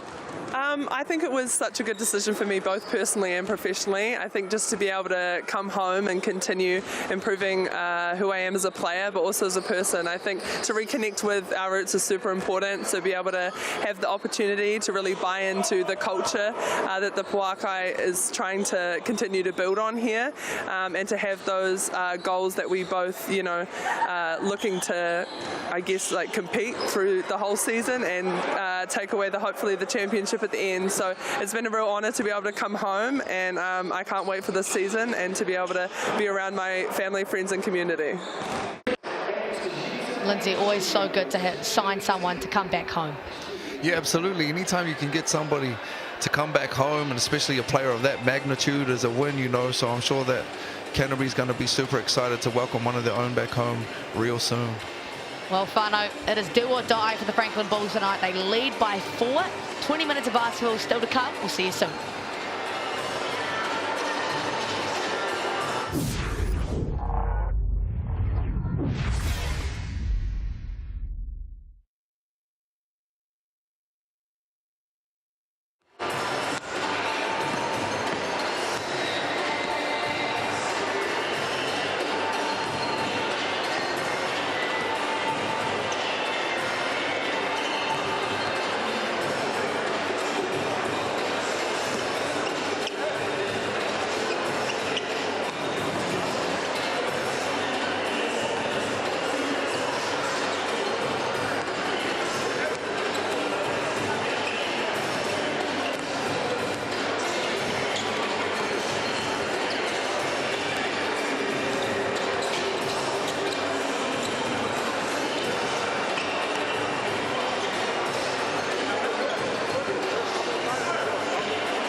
No mai hoki mai whānau, welcome back. Second half of action.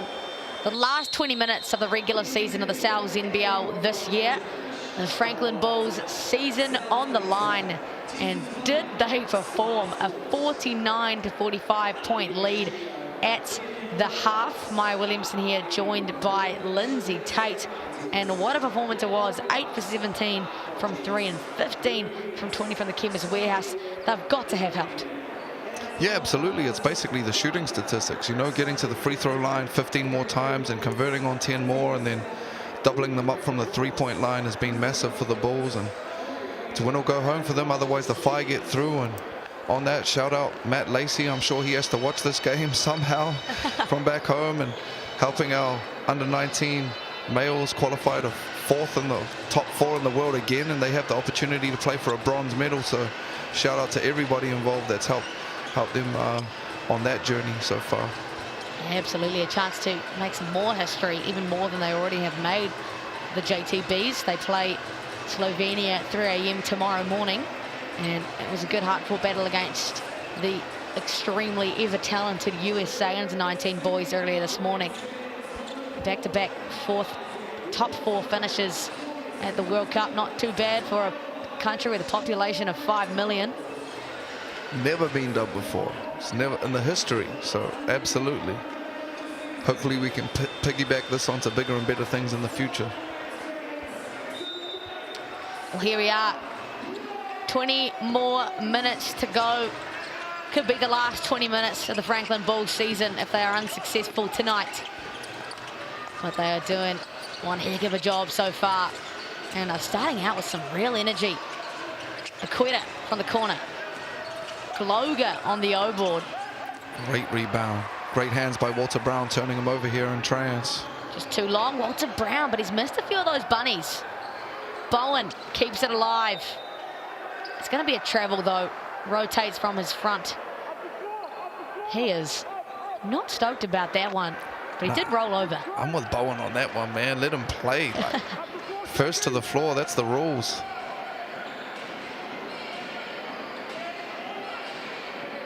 I think you reward the hustle in that scenario if we can, but turnover, Bulls ball. Walter Brown now 2 for 9 from the field with that miss. D. Oh, there you go. They earn back their possession. Isaac attacks the closeout, tipped away into the hands of Rusbatch. Can't hold on to their positions at the moment, Rams. Just a couple of sloppy turnovers from both teams there to start the third. Cameron, Aquita, Rusbatch, back to Aquita. Smith-Milner meets him at the rim, draws the foul. Similar action to what the Rams have had a lot of success on this game. No corner fill. Guard coming off hard and the big rolling on the ring, and that catch man and the smile defensively, or that tag man is late. And Aquita, a couple of free throws. Tohi with the hard foul. Tohi, just 2 personal fouls for him on that one. Aquita now from the Chemist Warehouse makes a count. Smart foul by Tohi. That was going to be a dunk by Aquita and potentially, you know, take the crowd out of things. So just make him earn it from the free throw line. Aquita, not good on the second. Has 4 points in this contest so far. The 22-year-old. McDonald, 7 early assists for him in the first half. Scoring not quite there just yet. And as I say that, proves me wrong. Franklin stays in that.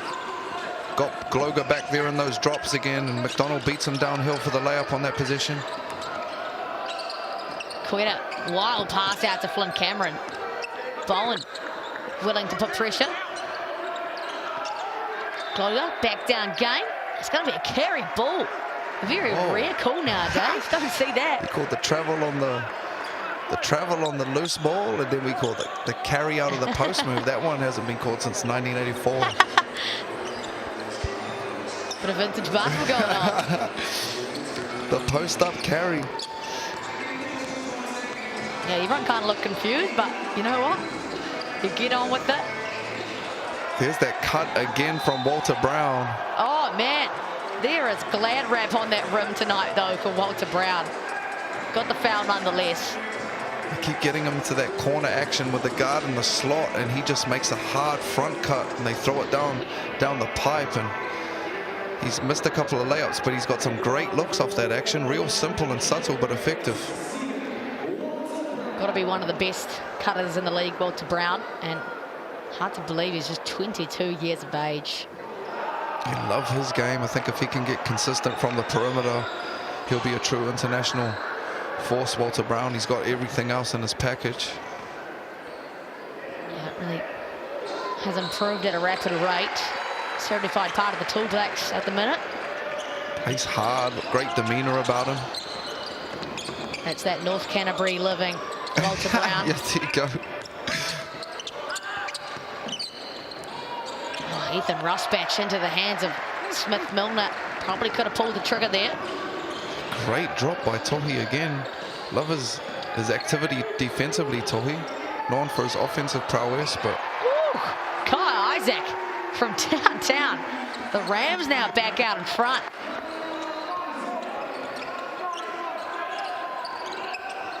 Cameron gets the step on Brown. Aqueta. Ooh, Bowen. I think that's his third. He's a very expressive guy, isn't he?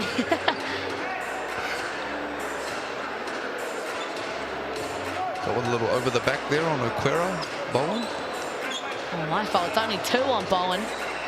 Much to the relief of the Canterbury Rams. Aqueta, some real activity early at the rim.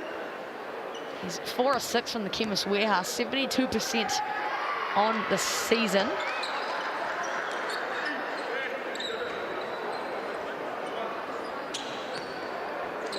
Loving the opportunity these teams are taking on young imports from Australia. Proved to be a right success with Lockie Albert, drafted to the Chicago Bulls now, signed a 2-way contract.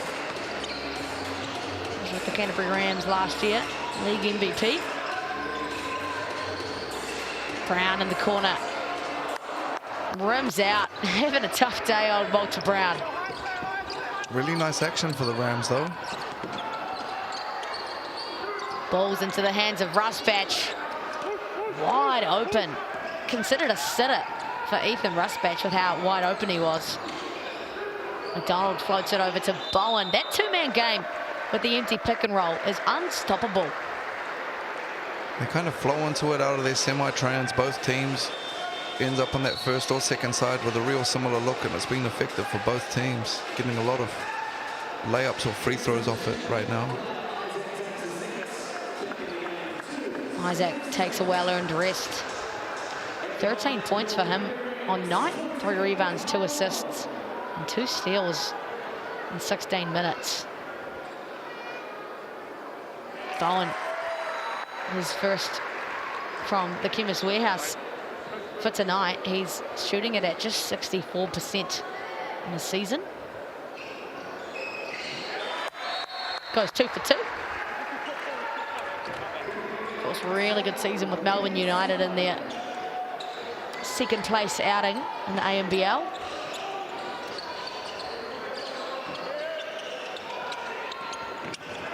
Cameron, never an easy night when Walter Brown's defending you. Max Darling checking back in here with 3 fouls. Smith also for the Rams. Tobias Cameron is a gamer. Season on the line, that's a guy you want to go to. Oh, that's a dime. Smith Milner. It's really a needle on that one. Mr. McDonald already had 7 first-half assists and puts another one on a platter there for Tohi. Oh, yeah. That's a nice move. That is nice. And the finish, too. Puts him up to 13 points, Tobias Cameron. He's got 2 rebounds, 4 assists, 2 steals, and 2 blocks. He does not want his season to end. From a little spin move into the Euro, and you know that Cameron whānau, they're gamers. Well, you got to mention it. This was the exact gym that they got sent home in a double OT semi-final with the Canterbury Rams when they played for the Taranaki Years last year. Flynn Cameron banked a 3 on the buzzer to send it to OT. These boys are familiar with the Cowles Cauldron. A lot of pride out here in this league. I think you've seen it, obviously, with the Nuggets with nothing to play for, knocking the Jets over earlier this evening, and This is a proud Bulls outfit. You know, they're not going to come in here and lie down with their season on the line. Love that from the Jets, from the Nuggets, I mean. Just 2 wins on the season, but just knock the Jets out of playoff contention. That's what you're there to do on the bottom. And, oh, if there's one guy that loves a charge call in this league, it's Tobias Cameron. But gets the block instead on Sean McDonald. Looked like a lot of chest there if you're Tobias. And the play previous, Flynn is looking confident, just got into his bag and little step back 3. The second on Tobias Cameron. The Bulls will be happy about that. A couple of games of foul trouble for the young man. Franklin will be in the bonus here for the rest of the quarter, though. That's a long time for them to play, so they have to be smart with their fouls. Brown happy to play patient basketball. Darling back to Brown. High on ball with Tohi Smith-Milner. Oh, and another one for Walter. Brown continues to leave them short. Cameron draws Darling's 4th foul. See Tobias Cameron again, aggressive and physical in transition. You can see them talking a little bit and uses his athleticism to get to the ring. Max Darling with his 4th foul, and previous Walter Brown again on those right-hand drives. He's doing a great job of getting right to the smile, just leaving it a little bit short right now on those finishes. Coach Quinn Clinton getting his bench in here. Sam Smith checking in. Tobias Cameron has drawn 5 fouls already of the Rams' 14 personals. Ihaka Kate, Brody Cooper getting these young boys in the bench. They're down here in this third, trusting his players while they're under man. All good hands. Yeah, McDonald into the hands of Aquita. It's going to be a jump ball, and Rams will keep possession. Got away with one there, the Rams. Sometimes I think they blow that a little bit quick. Like, you got to let them like play for the ball first, right? Yeah, I agree. You got to give it a few seconds before you blow the whistle on that. McDonald Got the switch out high with Aquita. Yeah, wants the ISO, but finds Sam Smith. Back out to McDonald. Lovely basketball. Textbook from the Rams. Kind of spoke about it early. They've been happy to play back in that drops and let him get all these lineup 3s right now. And starting to get his eye on Mr. McDonald. Hunt, he can stroke it from deep. Yes, he can. Great find from Flynn Cameron. Real heads-up play there for the point guard. Just kind of got bogged down, broken play, but lucky kicked it out to one of the better shooting bigs in the comp, and Jordan Hunt. Easy 3. And guarding one of the other better shooting bigs in the comp with Tohi Smith-Milner. Odd little floater there. I think he was trying for that foul call. Referees don't give him anything. Yeah, Aquita just closed the gap there late. Great defense. Oh, Cameron does it again. Unguardable, you could say. You can see it downhill. You can just see he's got the young fella Ihaka Kate in front of him, and again Bias has been great, just using his athleticism, physicality, his quickness downhill, and he'll get to the line again. Should get another couple free throws here. He's getting to the smile whenever he wants and continuing to put foul pressure on the Rams. He's 8 from 11 from the Chemist Warehouse already. 26-year-old. Last couple of seasons with the Taranaki Airs, only his 3rd pro season ever. You wouldn't believe it.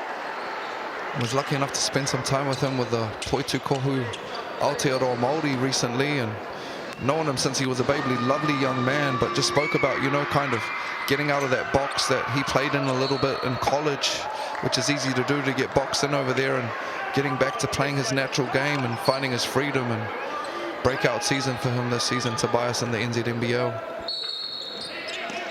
Still really young in relative terms of a basketball career. 26. Making his Tall Blacks debut earlier last year. Oh, Marcel Jones continues the hot streak from deep for the Bulls. They're now 11 from 22. They have come to play. They want to see the playoffs, and Quinn Clinton needs to see his guys 65-58. And beautiful cross-court skip there. You can see it. You know, the defense is loading up now and getting across to the smile. They're tired of getting punished with layups and free throws. And Marcel Jones just stayed in that opposite kind of break position on the three-point line for the cross-court.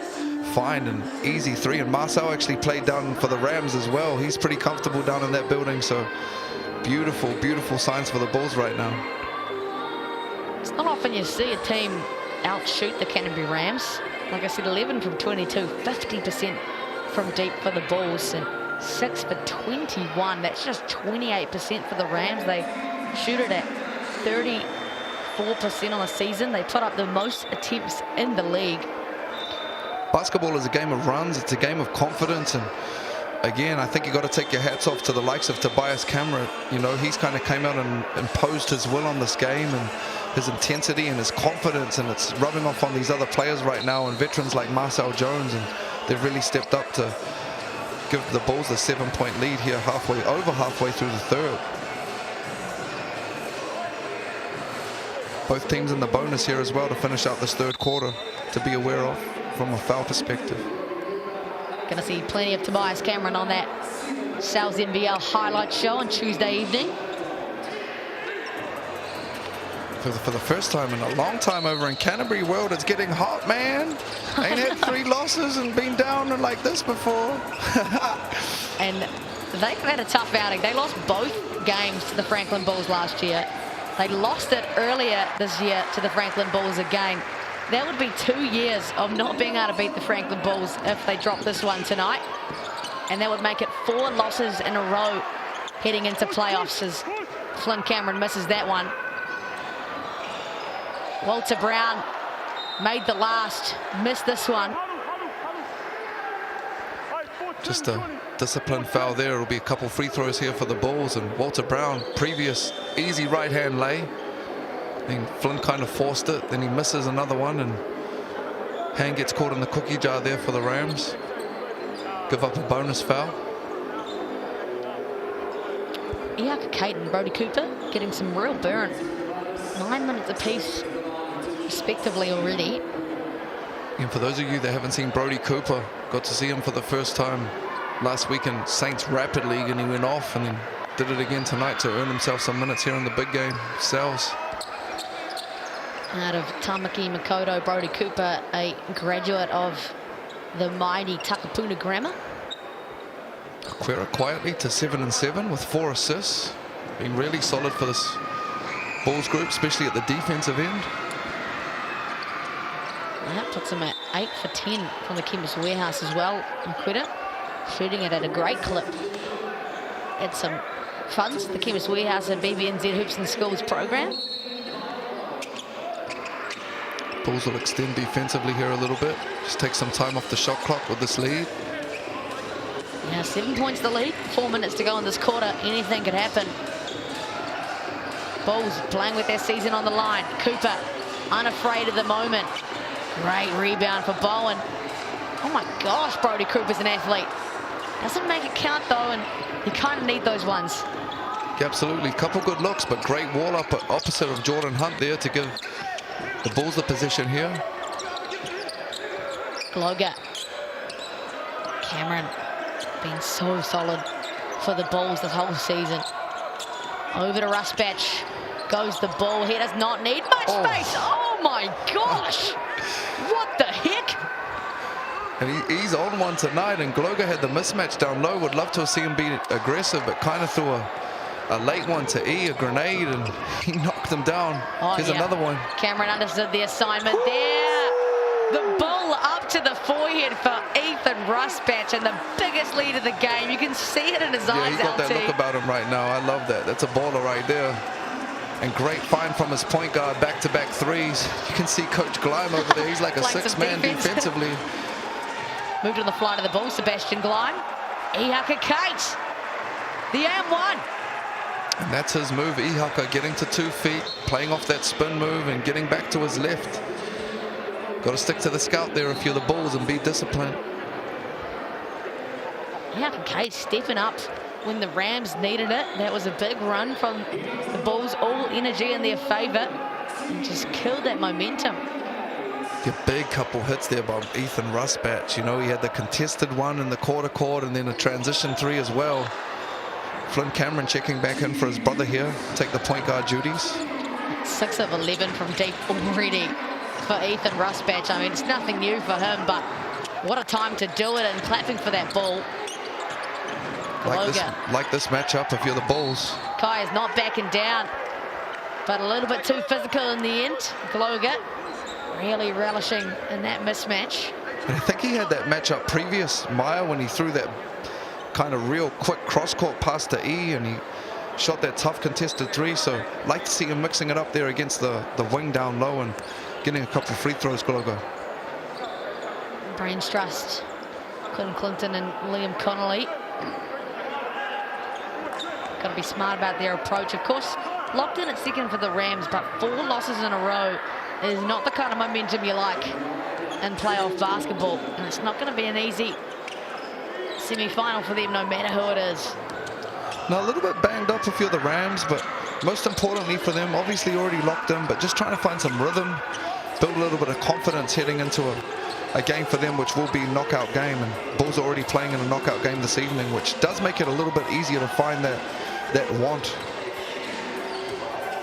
McDonald finds Kate in the corner. It's great D by the Bulls.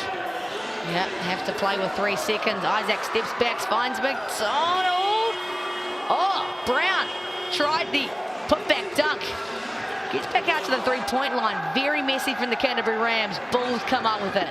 That was an outstanding defensive set from the Bulls, just scrambling and second efforts. Get rewarded down here with the easy layup for Jordan Hunt, and you can see the frustration from Bowen right now. 3 losses for the Rams and down 14. Just under 2 minutes left here in the third. 14-point deficit. Couldn't have picked this one myself. 2 minutes to go in the third. Bulls playing with their hearts on their sleeve right now, doing it offensively and defensively. It's been really good execution from them. You can see all the momentum is with them right now, but again, basketball is a game of runs, and there's still almost 12 minutes of live play left, so don't be surprised if the Rams lock down here and go on another run themselves. If the Bulls can really put their foot down here, this is when they could separate out though, Maya, and they could really lock in their season here and a chance to make this top 6. You really feel that the absence of Taylor Britt changes the dynamic of the Rams so much. It does, but in all honesty, you know, I think Tama Isaac is just as big a loss. You know, if you lose Taylor, but you've got Tama there, you still have a true kind of backup point guard that you can rely on. I'm not saying that Sean McDonald is obviously a very high-end guard, but, you know, they lose 2 really, like, New Zealand-level point guards, and then obviously CJ Pena, you know, a lot of teams, if they lose a star import like that, you're constantly talking about them. He's kind of complimentary right now, but has had a great season for the Rams and is a huge loss for them this late in the season.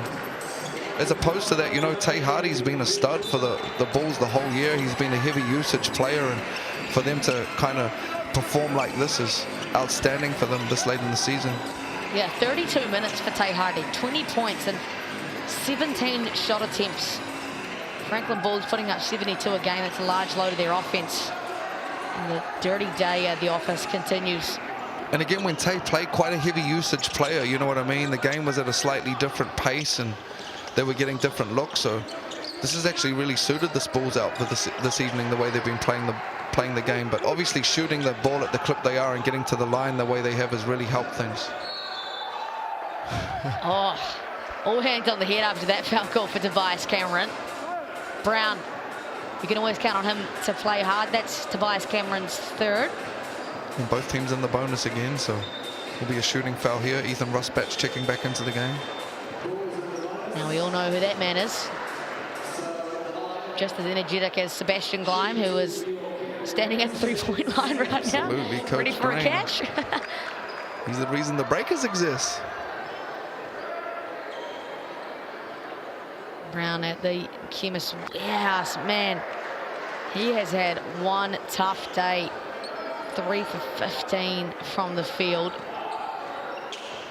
And I have to say, Maya, after watching them a lot this year, this is the least outfit I've seen this Rams outfit in the last 2-3 years, and you go through these runs as a group, you know, part of if they want to win 3 in a row, this is what they're going to have to navigate, these ups and downs of not only a game but the season and being on the top of the mountain. Oh, deciding to elevate the pressure, and that's going to come off the foot of Flynn Cameron. Really good stuff there for the Rams. It wasn't just sloppy if you're Flynn. He's too high level a point guard there to lose that position in this meaningful a game up 13. You want to convert and push this thing out to 16. Kai Isaac wants the on ball for Kyle Bowen. Brown gets the catch and turns it over.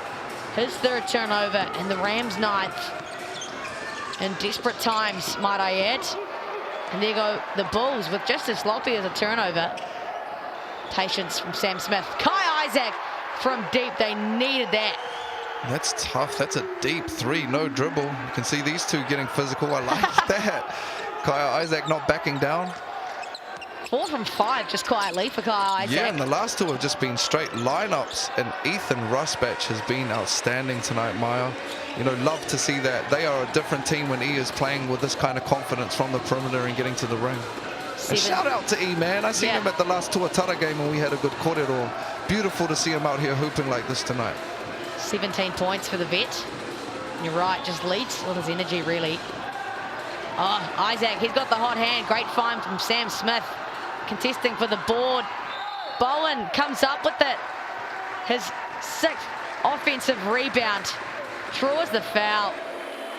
Again, love watching this young man compete the whole year, and you can see him over there just hunched over. He's just got a bit of Dylan Boucher to him, for those that ever saw Dill, you know, just like constantly effort, energy. Looks like the type of guy that you wouldn't want to play against, but you'd love to have on your team. I mean, again, like harking back to Ethan, you know, always had like a really good wairoa about him and the way he plays, and, you know, great to see him having some success here this evening. Kyle Bowen, like I mentioned, his 6th offensive rebound, that tallies him to 10. 8 points, an assist, 2 steals and a block as well. 6-0 boards, and he would have had another 4 that he's got in hand too, you know, and he's just been up the court. So you can see how he's a really valuable player that often isn't always shown on the stat sheet, Bowen. Like the first from the Kim's Warehouse. He's perfect so far, 3 for 3. Shoots it at just 66%. Younger than you'd believe as well. Kyle Bowen, 24 years old, makes the 2nd. Back to a 10-point deficit. Flynn Cameron back quarterback duties. Oh, no Jen Thompson on that one. And the Bulls head into the 4th quarter with another lead. 78 plays 68. 10 more minutes. Do the Bulls stay alive, or do they exit 2025? We'll see very shortly.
Kia ite whānau, and welcome back. The biggest 10 minutes to come in the Franklin Bulls season. I would get your hands on some large pepperoni pizza, put your feet up and enjoy.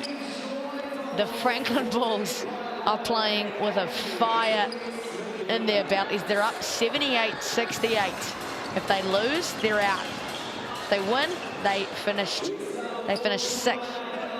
And we'll see the Taranaki Ears on Wednesday evening. How about this, Lindsay Tate? Oh, and those two guys, you see them right at the top of the board. Tobias Cameron with 15 and Ethan Rusbatch is on a heater right now with 17. Look like they're running a little action to try and get him off here. They've been the difference for me in the game, those two guards. Big mismatch down here. Oh, Brody Cooper just gives up the early foul as well.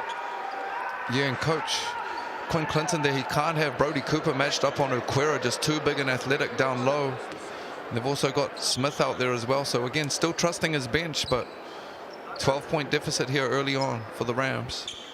Okwera just quietly going about his business as well. 10 points now, 7 rebounds, 4 assists, a steal and a block to go along with that.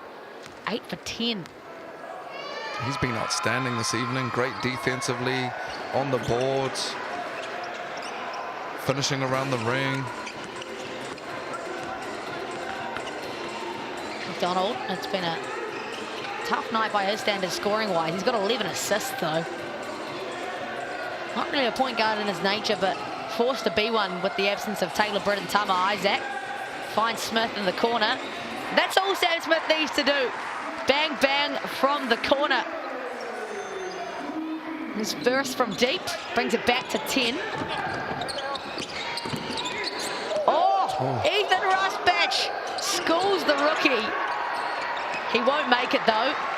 Here come the Rams, a chance to keep it to single digits. How about that textbook step through from Sam Smith, and a very early timeout for Sebastian Gleim. Your big 5 points from Sam Smith, the corner 3, and then just being patient, playing off 2 feet. Little step through layup. Cut this lead to 8. That's the kind of role player you want, right? And Sam Smith knocks down the corner 3, gets a stop, and gets a nice bucket in transition. Just what you need someone coming off the bench to do. 7 points now for him, 2 assists, a steal in 12 minutes. Big minute there from the Rams, you know, come out really struggling early on and get those first 5 points on the board and force Coach Gleim into that timeout. That's how fast things can change, and the home crowd advantage, Lindsay, certainly plays into the momentum as well. Oh yeah, it's been an outstanding first 3 quarters for the Bulls, but don't get it twisted, you know, the Rams are going to be pushing on this 4th quarter, and they're going to have to finish their breakfast here if they want to have any chance of making the playoffs. It's going to be a dogfight to finish this thing out. Mix and Pick Game MVP poll. Scan that QR code and have your say. Tobias Cameron, no doubt the MVP at the moment. Ethan Rusbatch as well. And Rams fans getting dominated on the polls right now. I guess they're all in the Cowles cauldron. I mean, crazy balanced effort from the first 5 here of the Bulls. Okwera 11, Tobias 15, his brother's got 13, Gloga 10, and Rusbatch 17. And this is a team that has really struggled offensively. They are 9th in points per game with just 88, but have found some rhythm when they needed it. Okwera misses, and the run continues for the Rams. McDonald finds the cutting. Bowen, ooh, can't finish, but draws the foul. Once again, Gloga's looking around like, was that on me? That's Gloga's 3rd. It's just a half beat late there, and Bowen, unfortunate that he doesn't get the and one, just run out on him, that left-hand layup. Very similar action to that they've been getting a lot of looks out with the no corner fill, but that time they did have a corner fill, but you couldn't help off him because it's Kaya Isaac, and he's been lights out from the 3-point line. Yeah, Kaya Isaac is 4 from 6 from deep, leading the scoring for the Rams at the moment. He's also got 4 rebounds, 2 assists, and 2 steals. Kyle Bowen sitting quietly with a double-double, 10 points and 10 rebounds. It's his first miss from the Chemist Warehouse tonight.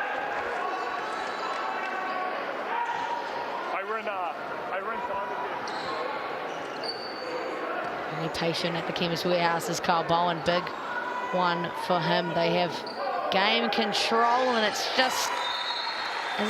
It's not going to count. Is it going to count?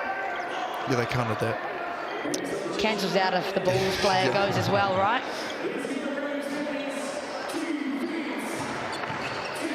Marcel Jones checking back in. 3 for 3 from the three-point line for the veteran. Oh, Sam Smith almost got the possession back for the Rams. They've really elevated the pressure in the backcourt here of the Rams. Yeah, extending their pressure here defensively, as you'd expect from this Rams outfit. Ball's got to get organised. Almost turned it over under their rim. Shout out Katrina Parrish down there, getting some snaps. One of the best photographers in Christchurch or in the country. That there by Tobias. Just taking the air out of the ball. Smart. Time and score. Very smart point guard is Flynn Cameron. Tough shot. Well defended by Walter Brown. They'll live with him taking that all day. Sam Smith in the corner. Heads up play. Tohi Smith. Milner can't make it. Bit of relief there for the Bulls. Sorry, and then Sam Smith commits a foul. Two good things in a row there for the Franklin Bulls. Just see that.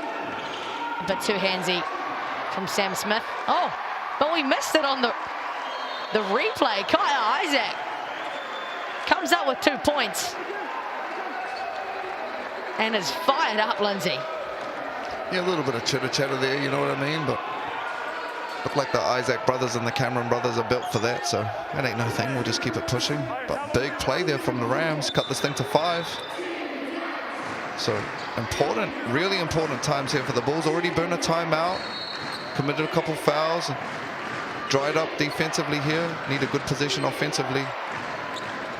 Was that 14 at most? Back to 5, like you said. Marcel Jones is perfect from deep. His first miss comes in airball fashion. You can hear this Ototahi crowd as Tohi Smith Milner. It is a bucket every time on the empty corner pick and roll. And Sebastian Gleim will have some very colourful words for the Franklin Bulls right now. You can see just turned up the defensive pressure of the Rams, and it sped up the Franklin Bulls offensively, and they're yet to convert here in the fourth quarter. At the other end, Canterbury being really good with their offensive execution, and Bulls just dried up defensively. So Coach Gleim already had to burn 2 timeouts early here in this fourth quarter. It's a 10-3 quarter in 2.5 minutes of play. It's back to 3. Still a tough night from deep for the Rams. They're 8 for 28. I think it's been the defense pressure. 17 turnovers for the Bulls already. I'm going to say almost doubling them up on the turnovers, and their shooting's been keeping them in it for almost this whole game at the free throw line and from the perimeter. But 17 turnovers is a lot of turnovers in a game of this magnitude, so Franklin's going to have to tighten up with that offensive execution down the stretch.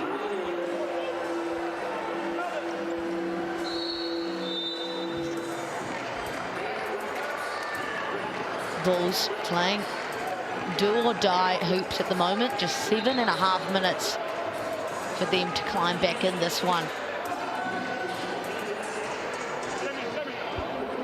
Callum Welch not wasting no time. Rams will stay extended here. It's been causing issues for the Bulls and sped them up offensively. See Walter Brown just creeping. Yeah, 13 steals for the Rams already. You feel as though largely it's been that elevated pressure in the backcourt. Queer. Cameron to Cameron. No KC Nafor for large parts of this game either. Heavily reliant, both teams, on their starting 5. Rams trusting their bench more though. Jordan Hunt left it short. And I think it's going to be Sam Smith on the rebound for this foul. We'll take a look. Some boos from the crowd. That's what you get when you're playing it away.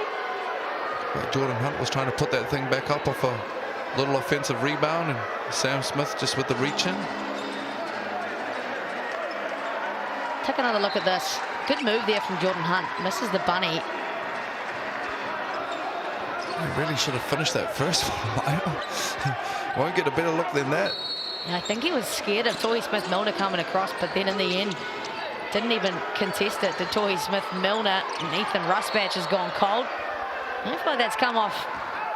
Yeah, it's come off someone in the Rams. Looked like it might have been Smith-Milner. Plenty of time in this one. There is no telling what's going to happen in these last 7 minutes. Flynn Cameron wants to dance with Walter Brown, one of the toughest ones to make. And that's a tough shot. The Rams will absolutely live with that. A bit of a broken play. Jordan Hunt looked like he had a mismatch there with a guard down low, but Flynn opting for the one-on-one in the contested J. Brown finds Smith. Smith-Milner now to Kai Isaac. He's been great for the Rams.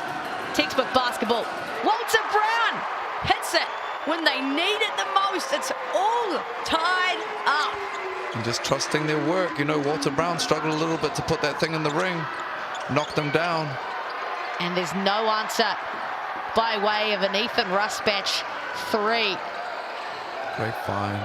Oh, look at this momentum with the Rams.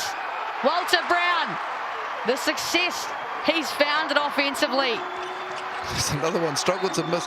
He's missed some easy ones tonight, but on some of these tougher finishes at the ring, he's been great, and that was one of them right there over Aquera. Yeah, we'll take a look at that. Beautiful finish. Great verticality from Aqueta as well. He's 6'10".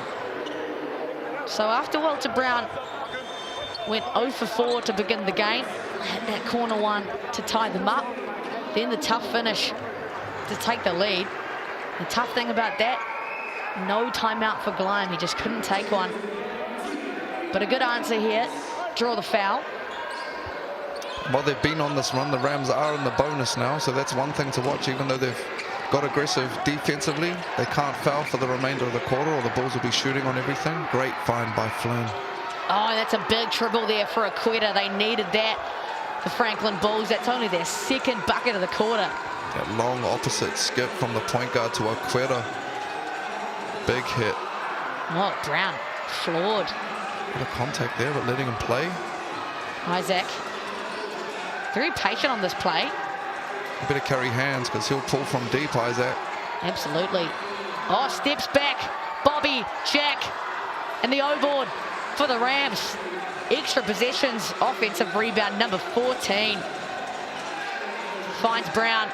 He's had success offensively. Can he go from deep? Oh, Walter Brown is stepping up to the moment. Unfazed. Big hit by Walter Brown. And Quinn Clinton continuing to trust his bench here. Sam Smith and Ihaka Kate getting big minutes for the Rams. O-board for the Bulls now. That's Gloger's third. Bulls additionally not rotating crazy deep, and a little bit of fatigue starting to show up. Oh, Aqueta. Couple of tough attempts in these couple of possessions for the Bulls. And the Rams are thriving right now. It's going to be a foul call on camera, and everything just suddenly going right for the back-to-back defending champions. And Kai Isaac, he's a dog. He is, and just plays at his own pace. Crafty there. He's got to that little crossover and got enough contact for the referee to call the foul.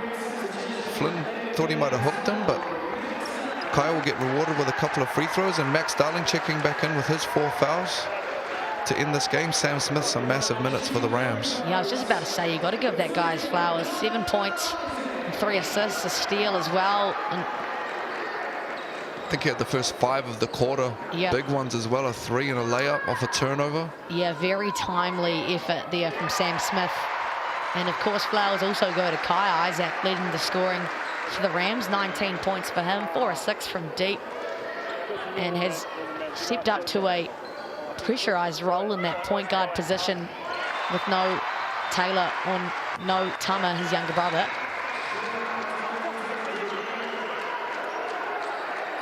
Well-earned break for the 21-year-old. 2-possession game here. And a massive swing. A 20-6 quarter here, Lindsay. Sean McDonald checking back into the game for the Rams. Just quietly has 14 assists, Sean McDonald. Cameron, the Bulls would love a score right now. Only 2 buckets in this one. Rusbatch, that's a tough bucket. He's back to his old self there. They ran him off the line and got to that 1-2 dribble pull-up. Just got to that phone booth and raised up. Knockdown. Big minutes here for Iaka Kate. McDonald, that's a big triple. The Rams are heating up down the stretch. Beautiful ball movement, just second, third side actions, and got into that little dribble pitch, dribble handoff action. Bowen and McDonald for the big 3. A lot of contact there, LT. Nothing called against Kyle Bowen. Another stop for the Rams. The drought continuing for the Bulls. 8 points only in this quarter. It's too easy. Oh, casual lay there for Sean McDonald. Everything just suddenly going for the Rams. You're just way too deep in that coverage. Tough finish, but way too deep, just way too easy at this stage of the game. And wheels just starting to fall off a little bit for the Bulls right now. Also running light on timeouts. Had to burn too early, Coach Gleim, when they went on this run, the Rams. We'll see that again. That's that 3 from Sean McDonald. Rub screen. He's up to 15 points and 14 assists now. It's been a night for him. Started off pretty dry offensively. That's outstanding when you say you lose your 2, lead point guards, and you say it's not really his position. He's not really a point guard, is he? Man, he looked like one tonight, huh? Yep. So Iaka Kate got that foul. Tobias Cameron does do a great job of making sure the referees are seeing the contact. Fell over there, and Iaka Kate's going to say, Bull, don't lie on that miss. Yeah, and that's exactly what you want to feel. The Bulls put some pressure on the referees right now. Get the clock stopped, go to the line, eat for free, get your defense set. Oh, and I was just about to say that's a guy you want to send to the line. He goes 0-4. And a miss from Flynn Cameron gives the Rams another possession. Walter Brown is unafraid of transition basketball. And there's the O-board. They're so active. And interesting. Sebastian Gleim is going to call his timeout. Yeah, it is interesting. And off that O-board there, Flynn was a little bit rushed, and Canterbury turned that into transition points here. Max Darling had to sit for large portions of this game with 4 fouls, but big putback there, and just like that, the lead's out to 9 with just over 3 minutes left and no timeouts left for the Bulls either. So real trouble signs for the Bulls. And let's not forget, in 3 minutes, the Bulls could be finished for 2025. They have no option but to win. And for a majority of it, they were playing like a playoff team, but the wheels have begun to fall off. And anything can happen in this one, LT. But changes got to be made soon for the boys from Pukekohe.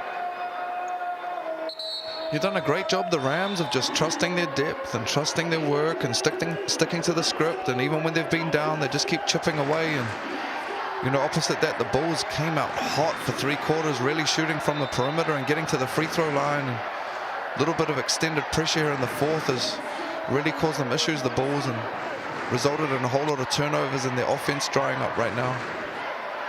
The Bulls have been very good down the stretch. They slid down the ladder a convincing amount, but have won big ones down the stretch against the Airs and the Jets.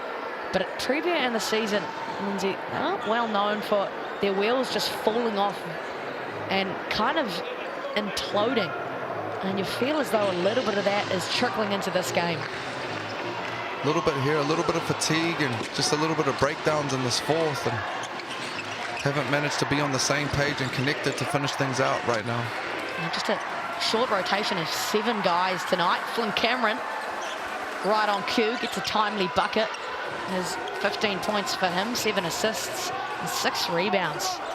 Same thing here. Would love to see them extend a little bit more. Less than 3 minutes. They've only got 2 team fouls. No one in any real foul trouble and need to get some stops. Down 7. Oh, McDonald is on a heater. 4th quarter, Sean McDonald. And he's on a heater, Maya, but that's just way too passive. You know, you cut the lead to 7 and then you just come down and let Sean McDonald get a wide open 3, basically in your season.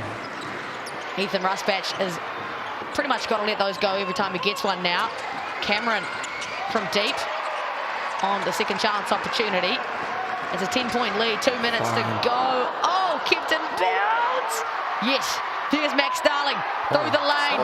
Look out, Bowen, O-board. And he brought the ring down. The big fella. The scenes in the Cowles Cauldron. You can feel it in the air. Darling, that would have hurt.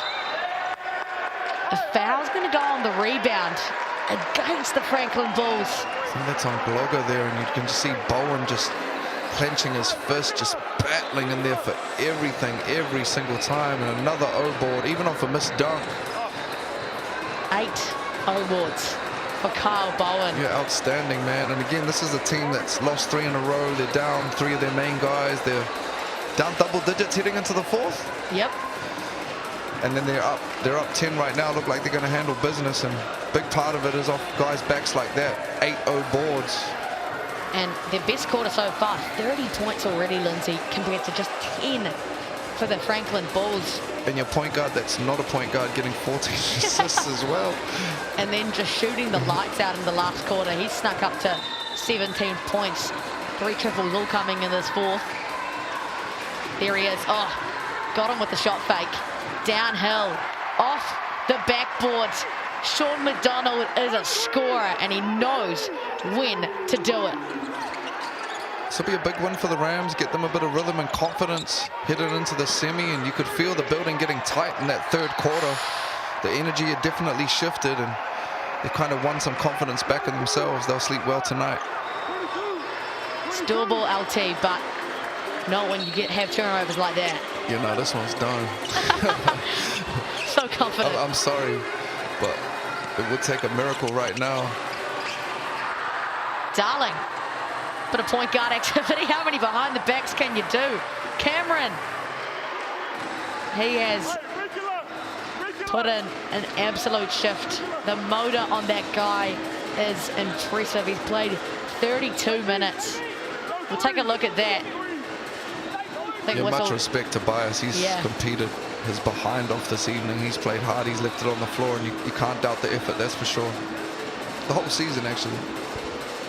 Well, Andrew Mulligan didn't pick these guys to be in their top 6. He got heaps of grief for it earlier. I think he'll be smiling watching his TV right now. I for sure had the top 2. Taranaki, I'm not going to lie, Sharks, I think, crept up on a lot of people. Yeah, definitely, because they lost form early. We're probably going to be higher, but they had a slightly different roster. And then, man, I've got to say, Giants probably went on their run a little bit too late. Yep. Great finish to the year. And I'd have to say Franklin underachieved. I would have to say, dealt with a lot of injuries, but I thought they had enough to make the 6. Darling, lovely shot fake. Oh, look out below. It's Max Darling. Man, he looked like Zion when he be on that like that. Now that's going to be the cherry on the top. And Kai Isaac swarming Cameron.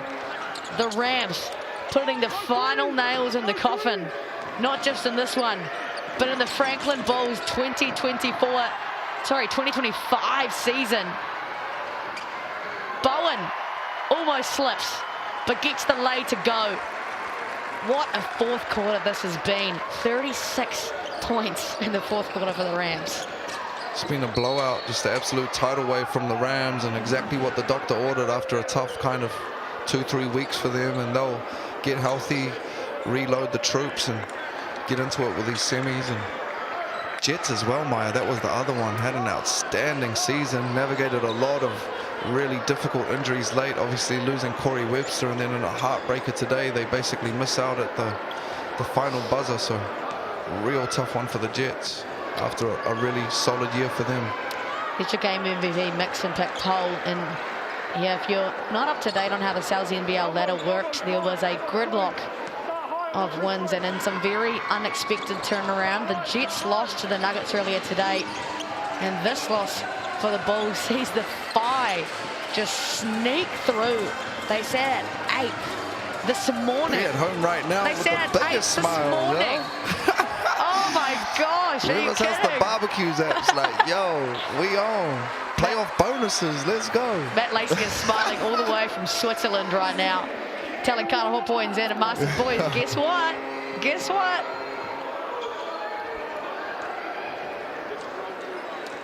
There's Kai Isaac at the Chems Warehouse. Sean McDonald, 19-14. Kyle Bowen, 13-15. And then Kai Isaac closing us out with 20. 21. Cameron, so active at the rim.